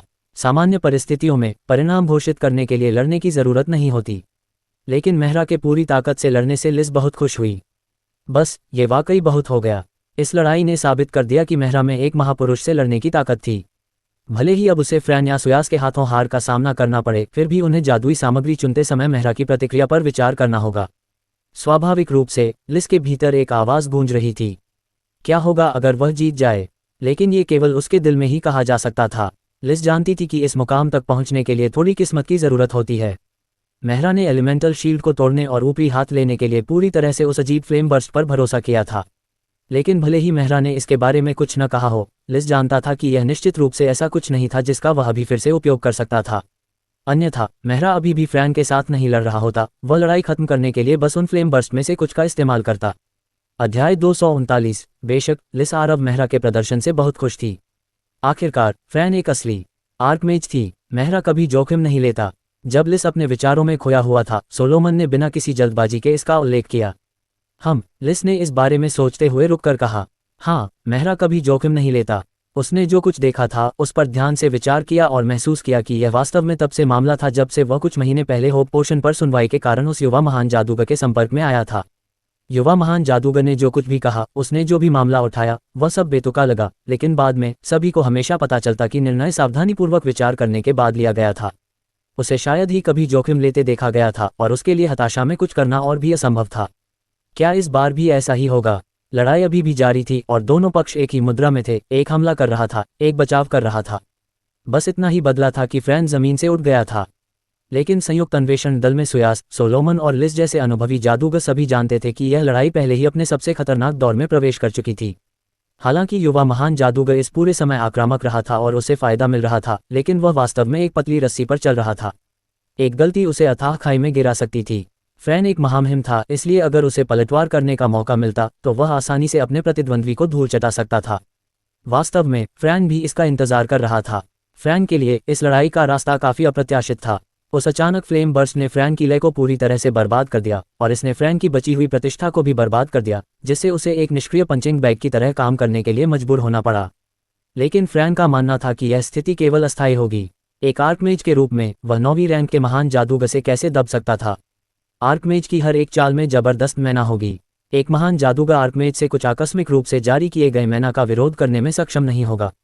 यह एक कुचलने वाली शक्ति थी, उसे अभी के लिए ही सहना था।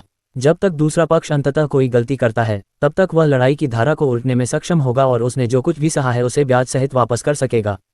फ्रैन ने सोचा कि राजीव मेहरा, तुम वास्तव में भोले हो। क्या तुम वास्तव में सोचते हो कि तुम उस विशेष फ्लेम बर्स्ट के बिना एक आर्कमेज से मुकाबला कर सकते हो? मेरे मंत्रों को दबाने का यह उन्मत्त प्रयास हास्यास्पद है। तुम केवल 9वीं रैंक के महान जादूगर हो, फिर भी तुम उस शक्ति से एक महाजादूगर को हराना चाहते हो। तुम सपना देख रहे हो। तुम्हारे पास कितना मान बचा है? तुम कितने मंत्र डाल सकते हो? भले ही तुम सौभाग्य से मुझे क्षण भर के लिए दबाने में कामयाब हो जाओ, तुम इसे कितने समय तक बनाए रख पाओगे? तो क्या हुआ अगर तुम मुझे 30 सेकंड के लिए दबा सकते हो? तो क्या हुआ अगर तुम 1 मिनट के लिए ऊपरी हाथ रखते हो? जैसे ही तुम एक भी गलती करोगे, मैं तुम्हें चीर दूंगा। तुम्हारे पास इस लड़ाई को जीतने का कोई मौका नहीं है जब तक कि तुम मुझे शुरू से अंत तक दबा न सको, ताकि मैं पूरे समय एक भी मंत्र न डाल सकूं। लेकिन क्या यह संभव भी है? क्या 9वीं रैंक का महान जादूगर कभी किसी महाजादूगर को दबा सकता है? तुम तो छोड़ो, इतनी शक्ति के अंतर के साथ सुयास भी ऐसा नहीं कर पाएगा। इस प्रकार मंत्रों की निरंतर बमबारी के बीच फ्रैन शांत रहा। वह धैर्यपूर्वक अपने अवसर की प्रतीक्षा करते हुए खुद को बचाता रहा। उसके चेहरे पर एक व्यंग्यात्मक भाव था, लेकिन वह व्यंग्यात्मक भाव धीरे धीरे फीका पड़ गया, क्योंकि किसी कारण से हमले बंद नहीं हो रहे थे।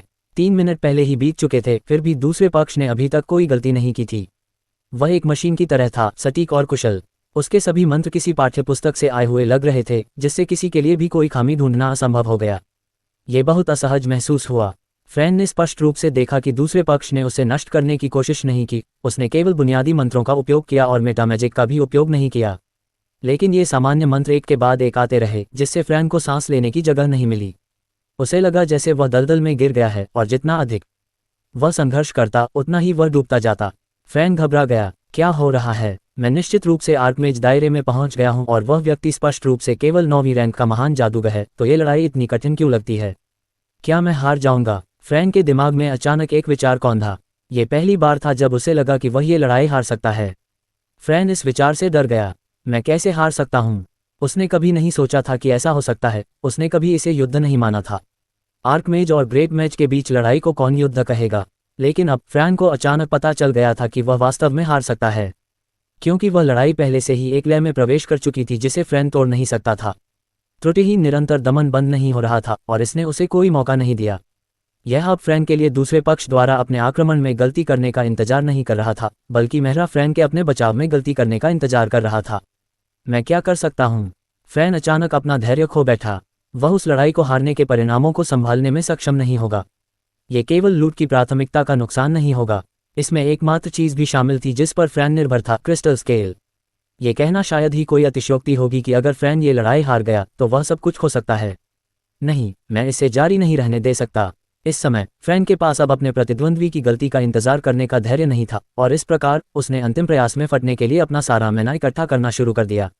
लेकिन फ्रैन भूल गया कि जल्दबाजी में नुकसान होता है। एक जादूगर के लिए एक व्यस्त दिमाग सबसे बड़ा दुश्मन होता है। जब फ्रैन ने हमला करने के लिए अपनी शक्ति इकट्ठा की तो उसने अपने बचाव में एक छेद छोड़ दिया। एलिमेंटल शील्ड जिसे उसने फिर से बनाने में कामयाबी हासिल की थी, गायब होने वाली थी, लेकिन उसने गैप को भरने के लिए रूनिक शील्ड बनाने में कोई मैना खर्च नहीं किया ताकि वह तेजी से फट सके। वह अपनी किस्मत आजमा रहा था। उसने सोचा कि दूसरा पक्ष इतने छोटे गैप को नोटिस नहीं करेगा, जिससे उसे हमला करने के लिए पर्याप्त समय मिल जाएगा। लेकिन अंत में फ्रैन एक बार फिर गलत साबित हुआ। जब एलिमेंटल शील्ड गायब हो गई तो आरव मेहरा की हथेली में एक ज्वाला दिखाई दी। यह उंगली के आकार का था और न तो बहुत तेज जल रहा था और न ही बहुत तेज। फिर भी सुयास ने उस ज्वाला के प्रकट होते ही एक भयभीत चीख निकाली, क्योंकि उसने उस ज्वाला को पहचान लिया था। ये वही ज्वाला थी जिसका उपयोग मेहरा ने जंगल में अल्फा थंडरबर्ड को मारने के लिए किया था। दुर्भाग्य से सुयास की चेतावनी की चीख बहुत देर से आई। फ्रैन के हमला करने से पहले ही वह ज्वाला उड़कर ऊपर आ चुकी थी। ये तुरंत एक चमकदार ज्वाला में बदल गई और एक चाबुक की तरह इसने फ्रैन पर भयंकर प्रहार किया। मेहरा, सुयास ने तुरंत प्रतिक्रिया दी। अपनी भयभीत चीख के बाद सुयास ने पहले ही फ्रैन के चारों ओर एक बर्फ की दीवार बनाना शुरू कर दिया था ताकि उसे बचाया जा सके। बर्फ की दीवार एक छठी श्रेणी का मंत्र था जो अपनी रक्षात्मक शक्ति के लिए प्रसिद्ध था। लेकिन चमकदार ज्वाला को फ्रैन के शरीर पर फैलने से पहले बर्फ की दीवार ने केवल एक पल के लिए रोका। फ्रैन चिल्लाया क्योंकि उसे एक बार फिर से उड़ा दिया गया था। किसी ने भी बात करने की हिम्मत नहीं की या खजाने में सांस लेने की। समय रुका हुआ लग रहा था। फ्रान के जमीन पर गिरने पर एक जोरदार धमाका सुनाई दिया। थोड़ी देर बाद फ्रान ने मुंह में खून थूका। उसने संघर्ष किया, उठने की कोशिश की, लेकिन वह जमीन पर गिरता रहा। इस बार यह फ्लेम बर्स्ट नहीं था, यह पर रैंक फ्लेम स्पिरिट का काम था, जो आर्कमेज रैंक के करीब की शक्ति है। इसे छोड़े जाने पर अल्फा थंडरबर्ड को भी मार सकता था, फ्रान को तो छोड़िए। एलिमेंटल शील्ड या रूनिक शील्ड से सुरक्षा के बिना फ्रान सिर्फ बर्फ की दीवार की वजह से बच पाया जिसे सुयास ने बनाया था।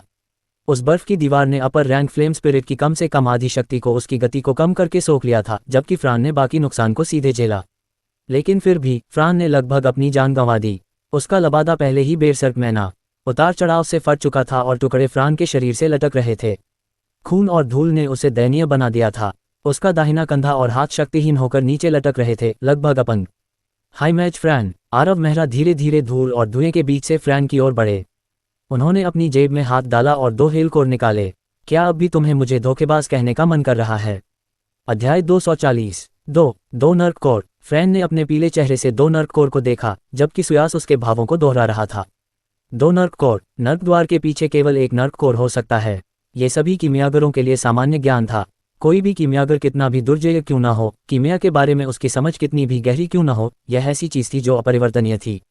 कोई भी कीमियागर नर्क द्वार के भीतर 2 नर्क कोर को एक साथ नहीं रख सकता था। ये नर्क द्वार की संरचना में निहित एक बुनियादी तथ्य था।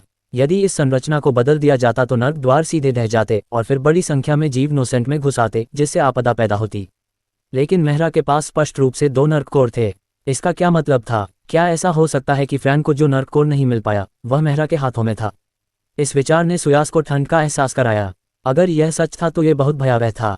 मेहरा के हाथों में 2 हेल कोर का मतलब था कि मेहरा पहले ही दूसरे हेल गेट से गुजर चुका था और किसी की नज़र में नहीं आया और उसने बिना कुछ कहे दूसरे हेल कोर को छीन लिया। सुयास को इसमें शामिल कठिनाई के बारे में सोचना भी बहुत डरा हुआ था। हालांकि सुयास ने हेल गेट के पीछे के प्राणियों में से किसी से व्यक्तिगत रूप से कभी मुलाकात नहीं की थी, लेकिन सभी तरह के स्रोतों में इसका उल्लेख किया गया था कि एक आर्कमेज भी अंदर के प्राणियों का सामना करने के बाद बिना किसी चोट के बाहर नहीं आ सकता है। फ्रैन की उपस्थिति इसका सबसे अच्छा सबूत थी। उसके पास एक आर्कमेज की शक्ति थी, फिर भी वह हेल कोर को खोजने से पहले घायल हो गया। फिर भी मेहरा ने इतने कम समय में 2 हेल गेट पार किए और दोनों हेल कोर छीन लिए। उसकी ताकत अथाह थी। हाई मैच फ्रैन, मैंने आपको पहले ही 2 बार कहा था, आप बहुत ज्यादा हो रहे हैं। आरव फ्रैन के सामने खड़ा हुआ और 2 हेल कोर को वापस अपनी जेब में रख लिया। उसके जादुई डंडे की नोक पर एलिमेंटल एम्बर के भीतर बहुत सारा मैना इकट्ठा हो गया। मेहरा। सुयास इस हरकत से चौंक गया। जादू की अपनी गहरी समझ के साथ वह कैसे नहीं महसूस कर सकता था कि उसके जादुई डंडे पर मैना इकट्ठा हो रहा है और फ्रैन को निशाना बना रहा है। ये बुरा है। फ्रैन आधा मरा हुआ था और वह कोई भी अच्छा रक्षात्मक मंत्र नहीं जुटा पा रहा था। अगर वह शक्ति उस पर फूट पड़ती तो वह निश्चित रूप से मर जाता। क्या? आरव ने अपनी जादुई डंडे को थामे रखा। उसने जो शक्ति इकट्ठा की थी उसे बनाए रखते हुए उसने हल्की मुस्कान के साथ सुयास की ओर देखा। सुयास, क्या तुम मुझे रोकने की योजना बना रहे हो? मेहरा। सुयास ने जल्दी से उसका नाम पुकारा, उसे मनाने की कोशिश करने की योजना बनाई, लेकिन उसे अचानक एहसास हुआ कि मेहरा ने जिस तरह से उसे संबोधित किया था उसमें कुछ गड़बड़ थी। उस युवा महान जादूगर ने हमेशा उससे बात करते समय उसे सम्मानपूर्वक सर कहा था, तब भी जब उन दोनों ने अपने हथियार दांव पर लगाए थे। लेकिन अब वह सर छूट गया था। सुयास ने पहले तो इस पर ध्यान नहीं दिया, लेकिन वह समझ गया कि यह रवैये में बदलाव का संकेत है। वह जानता था कि यह युवा महान जादूगर उससे असंतुष्ट था। वास्तव में, हालांकि उसने फ्रैन और संयुक्त अन्वेषण दल के बीच झगड़े के दौरान पहले अपनी स्थिति स्पष्ट रूप से नहीं बताई थी, लेकिन उसके शब्दों से पता चलता था कि वह फ्रैन के पक्ष में खड़ा था। इसके अलावा उसने फ्रैन की रक्षा के लिए एक बर्फ की दीवार बनाई थी। यह कोई मामूली बात नहीं थी। उसने उनके बीच आमने सामने की लड़ाई में सीधे हस्तक्षेप किया था और स्पष्ट रूप से दिखाया था कि वह किसका पक्ष ले रहा है। इसे पहले से ही दूसरे जादूगर के खिलाफ उकसावे के रूप में देखा जा सकता था। इन विचारों ने सुयास को पसीना बहा दिया। उसने जो शब्द कहने की योजना बनाई थी उसे वापस निगल लिया गया। कुछ देर बुदबुदाने के बाद सुयास ने सख्ती से मुस्कुराते हुए कहा, यह एक गलतफहमी है, यह एक गलतफहमी है मेहरा, मेरा वास्तव में तुम्हें रोकने का इरादा नहीं था। आरव ने रहस्यमयी मुस्कान के साथ सुयास की ओर देखा। मैं थोड़ा उलझन में हूं, अगर तुम मुझे रोकना नहीं चाहते तो वह बर्फ की दीवार किस लिए थी? सुयास का दिल दहल गया। निश्चित रूप से यह उस बर्फ की दीवार की वजह से था। जब उसने इस बारे में सोचा तो वह मुस्कुराने से खुद को नहीं रोक सका। फ्रैन का आचरण वास्तव में भयानक था, खासकर आज। वह लूट की प्राथमिकता पाने के लिए पूरी तरह से बेईमान था, अपनी खुद की प्रतिष्ठा या मर्करी टॉवर की परवाह नहीं करता। अगर वह कोई अजनबी होता तो सुयास उनकी तरफ देखने की भी जहमत नहीं उठाता। उन्हें बचाने के लिए बर्फ की दीवार बनाना तो दूर की बात है। समस्या ये थी कि फ्रैन कोई और नहीं था। फ्रैन भी उसी की तरह मर्करी टॉवर से आया था। वह उसे जलते हुए कैसे देख सकता था? वह खुद को आगे बढ़ने से नहीं रोक सका।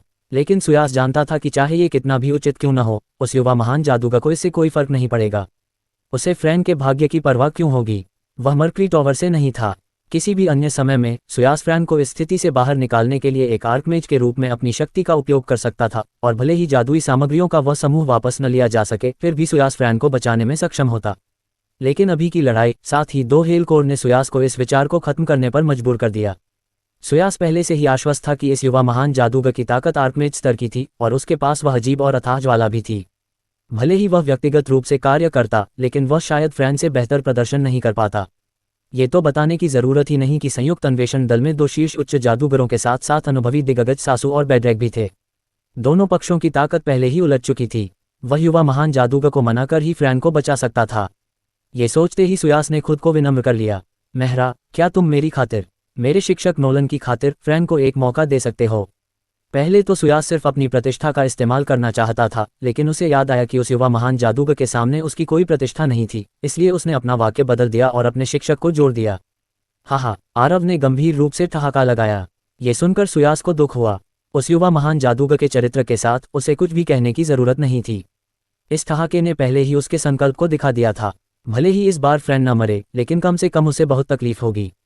लेकिन सुयास के पास कोई और विकल्प नहीं था, वह सिर्फ फ्रैन के लिए अपील कर सकता था। मेहरा, ठीक है सर सुयास, आपको और कुछ कहने की जरूरत नहीं है। आरव ने असहाय होकर अपना सिर हिलाया और एक बार फिर सुयास को सर कहकर संबोधित किया। लेकिन एलिमेंटल एम्बर के भीतर जमा हुआ मान खत्म होने का कोई संकेत नहीं दिखा। आप अपने साथी शिष्य की मदद कर रहे हैं, ये कुछ ऐसा है जो मैं समझ सकता हूँ। लेकिन फ्रैन को लीडर लिस के खिलाफ कोई कदम नहीं उठाना चाहिए था। लीडर लिस ने मेरी काफ़ी मदद की है और मैं उनका बहुत सम्मान करता हूँ। मैं फ्रैन की ओर से लीडर लिस से माफ़ी मांगूंगा। लीडर लिस को माफ़ी की ज़रूरत नहीं है, तो फिर मैं फ्रैन से लीडर लिस को उसके नुकसान की भरपाई करवाऊंगा। ओह, आरव ने इस बार मना नहीं किया, लेकिन वह सहमत भी नहीं हुआ। वह सिर्फ सुयास की तरफ मुस्कुराया और उसके द्वारा मुआवजे के बारे में विस्तार से बताने का इंतजार किया। लीडर लिस, मुझे पता है कि आप हमेशा से मर्करी टॉवर द्वारा पीढ़ियों से विरासत में प्राप्त आर्टिसन नोट्स का सेट चाहते थे। मैं उन्हें आपको उधार देने के लिए कॉल कर सकता हूँ। इसके अलावा आपका अल्केमिस्ट गिल्ड हर साल मर्करी टॉवर में अध्ययन करने के लिए लोगों को भेजने के लिए 3 स्लॉट प्राप्त कर सकता है। इसके अलावा मैं मर्करी टॉवर का प्रतिनिधित्व करके इस संयुक्त अन्वेषण से होने वाली हमारी कमाई को अल्केमिस्ट गिल्ड और गिल्डेड रोज को उपहार में दे सकता हूँ। क्या लीडर लिस इस सद्भावना के प्रदर्शन को स्वीकार करते हैं? इन उदार शर्तों में से प्रत्येक वह थी जिसके लिए लीडर लिस लंबे समय से तरस रहे थे। एक सामान्य स्थिति में भले ही उन्हें तब तक पीटा जाता जब तक कि वे मरने के कगार पर न पहुंच जाते, लिस बिना किसी हिचकिचाहट के सहमत हो जाते। फ्रैन द्वारा हल्के से घायल होने की तो बात ही छोड़िए, लेकिन लिस स्पष्ट रूप से देख सकता था कि क्या हुआ था। ये उदार शर्तें उसके लिए युवा महान जादूगर द्वारा जीती गई थीं। उसके पास इन शर्तों से सहमत होने या अस्वीकार करने का अधिकार नहीं था, केवल युवा महान जादूगर को ही कॉल करने का अधिकार था। इस प्रकार इन उदार शर्तों को सुनने के बावजूद लिस ने सिर हिलाने की अपनी इच्छा को रोका और इसके बजाय आरव की ओर एक पूछताछ भरी नज़र से देखा। मेहरा, तुम देखो, लीडर लिस, यह आपके लिए मर्करी टॉवर का मुआवजा है। अगर आपको लगता है कि ये शर्तें अच्छी हैं, तो आप सहमत हो सकते हैं। यह अच्छा है, यह अच्छा है। ये सुनकर लिस ने तुरंत सिर हिलाया। तो यह एक सौदा है। धन्यवाद लीडर लिस। ये सुनकर कि लिस इस सौदे को स्वीकार करने के लिए तैयार थी, सुयास ने राहत की सांस ली। मेहरा, आपकी शर्तें क्या हैं? चिंता मत करो सर सुयास, मुझे अभी भी फ्रैन से कुछ चीज़ें चाहिए। आरव ने ऐसा कहने के बाद उसने अपने द्वारा जमा किए गए मान को बिखेर दिया, लेकिन साथ ही वह ज्वाला जिसने पहले सुयास को इतना चिंतित कर दिया था, एक बार फिर आरव के हाथ में तैरने लगी। क्या चीज़ें? सुयास का दिल उस ज्वाला को देखकर बैठ गया और वह घबराकर चिल्लाया, लेकिन तब तक बहुत देर हो चुकी थी। वह ज्वाला धीरे धीरे हिली और 2 धधकती किरणों में बदल गई जो एक दूसरे को पार कर गईं। फिर फ्रैन की खून जमा देने वाली चीख हवा में गूंज उठी। हर कोई देख रहा था कि फ्रैन की 2 अनामिका उंगलियां ज्वाला की किरणों से कट गईं। नहीं नहीं, तुम उन्हें नहीं ले जा सकते राजीव मेहरा, तुम उन्हें नहीं ले जा सकते। फ्रैन अपनी अनामिका उंगलियों के कट जाने के बाद लगभग पागल हो गया और आरव की ओर झपटा, लेकिन दुर्भाग्य से वह गंभीर रूप से घायल हो गया और एक अच्छा जादू भी नहीं कर सका। इसके अलावा उसकी 2 अनामिका उंगलियां कट गई थीं, जिसका मतलब था कि फ्रैन ने क्रिस्टल स्केल की शक्ति खो दी थी और उसके पास केवल अपने टाइम हैंड की शक्ति और 5वें रैंक के उच्च जादूगर की सामान्य शक्ति थी। वह एक आर्कमेज के रूप में आरव का मुकाबला नहीं कर सकता था, अब जब वह अपनी मूल शक्ति के स्तर पर वापस आ गया है। आरव ने उसे एक नज़र भी नहीं बख्शी। उसने केवल अपने आध्यात्मिक जादू के कर्मचारी को लहराया और उनके बीच एक बर्फ की दीवार खड़ी कर दी, जिससे फ्रैन दीवार के दूसरी तरफ चिल्लाता रहा। आरव ने उसे अनदेखा कर दिया और केवल 2 अंगूठियों पर ध्यान दिया, साथ ही उस कर्मचारी पर भी जो फ्रैन ने गिराया था। क्रिस्टल स्केल की शक्ति वास्तव में अद्भुत है। आरव को शक्ति का एक उछाल महसूस हुआ जब उसने 3 वस्तुओं के सेट पर अपना हाथ रखा। अगर आरव इस शक्ति को समझ पाता तो वह फ्रैंक की तरह ही एक आर्कमेज की शक्ति को नियंत्रित कर पाता, लेकिन दुर्भाग्य से उस शक्ति को नियंत्रित करना इतना आसान नहीं था। इसके अलावा जहां तक आरव का सवाल है, क्रिस्टल स्केल का असली काम किसी की ताकत बढ़ाना नहीं था। इस युग में केवल आरव ही जानता था कि क्रिस्टल स्केल का असली रूप एक चाबी का रूप था।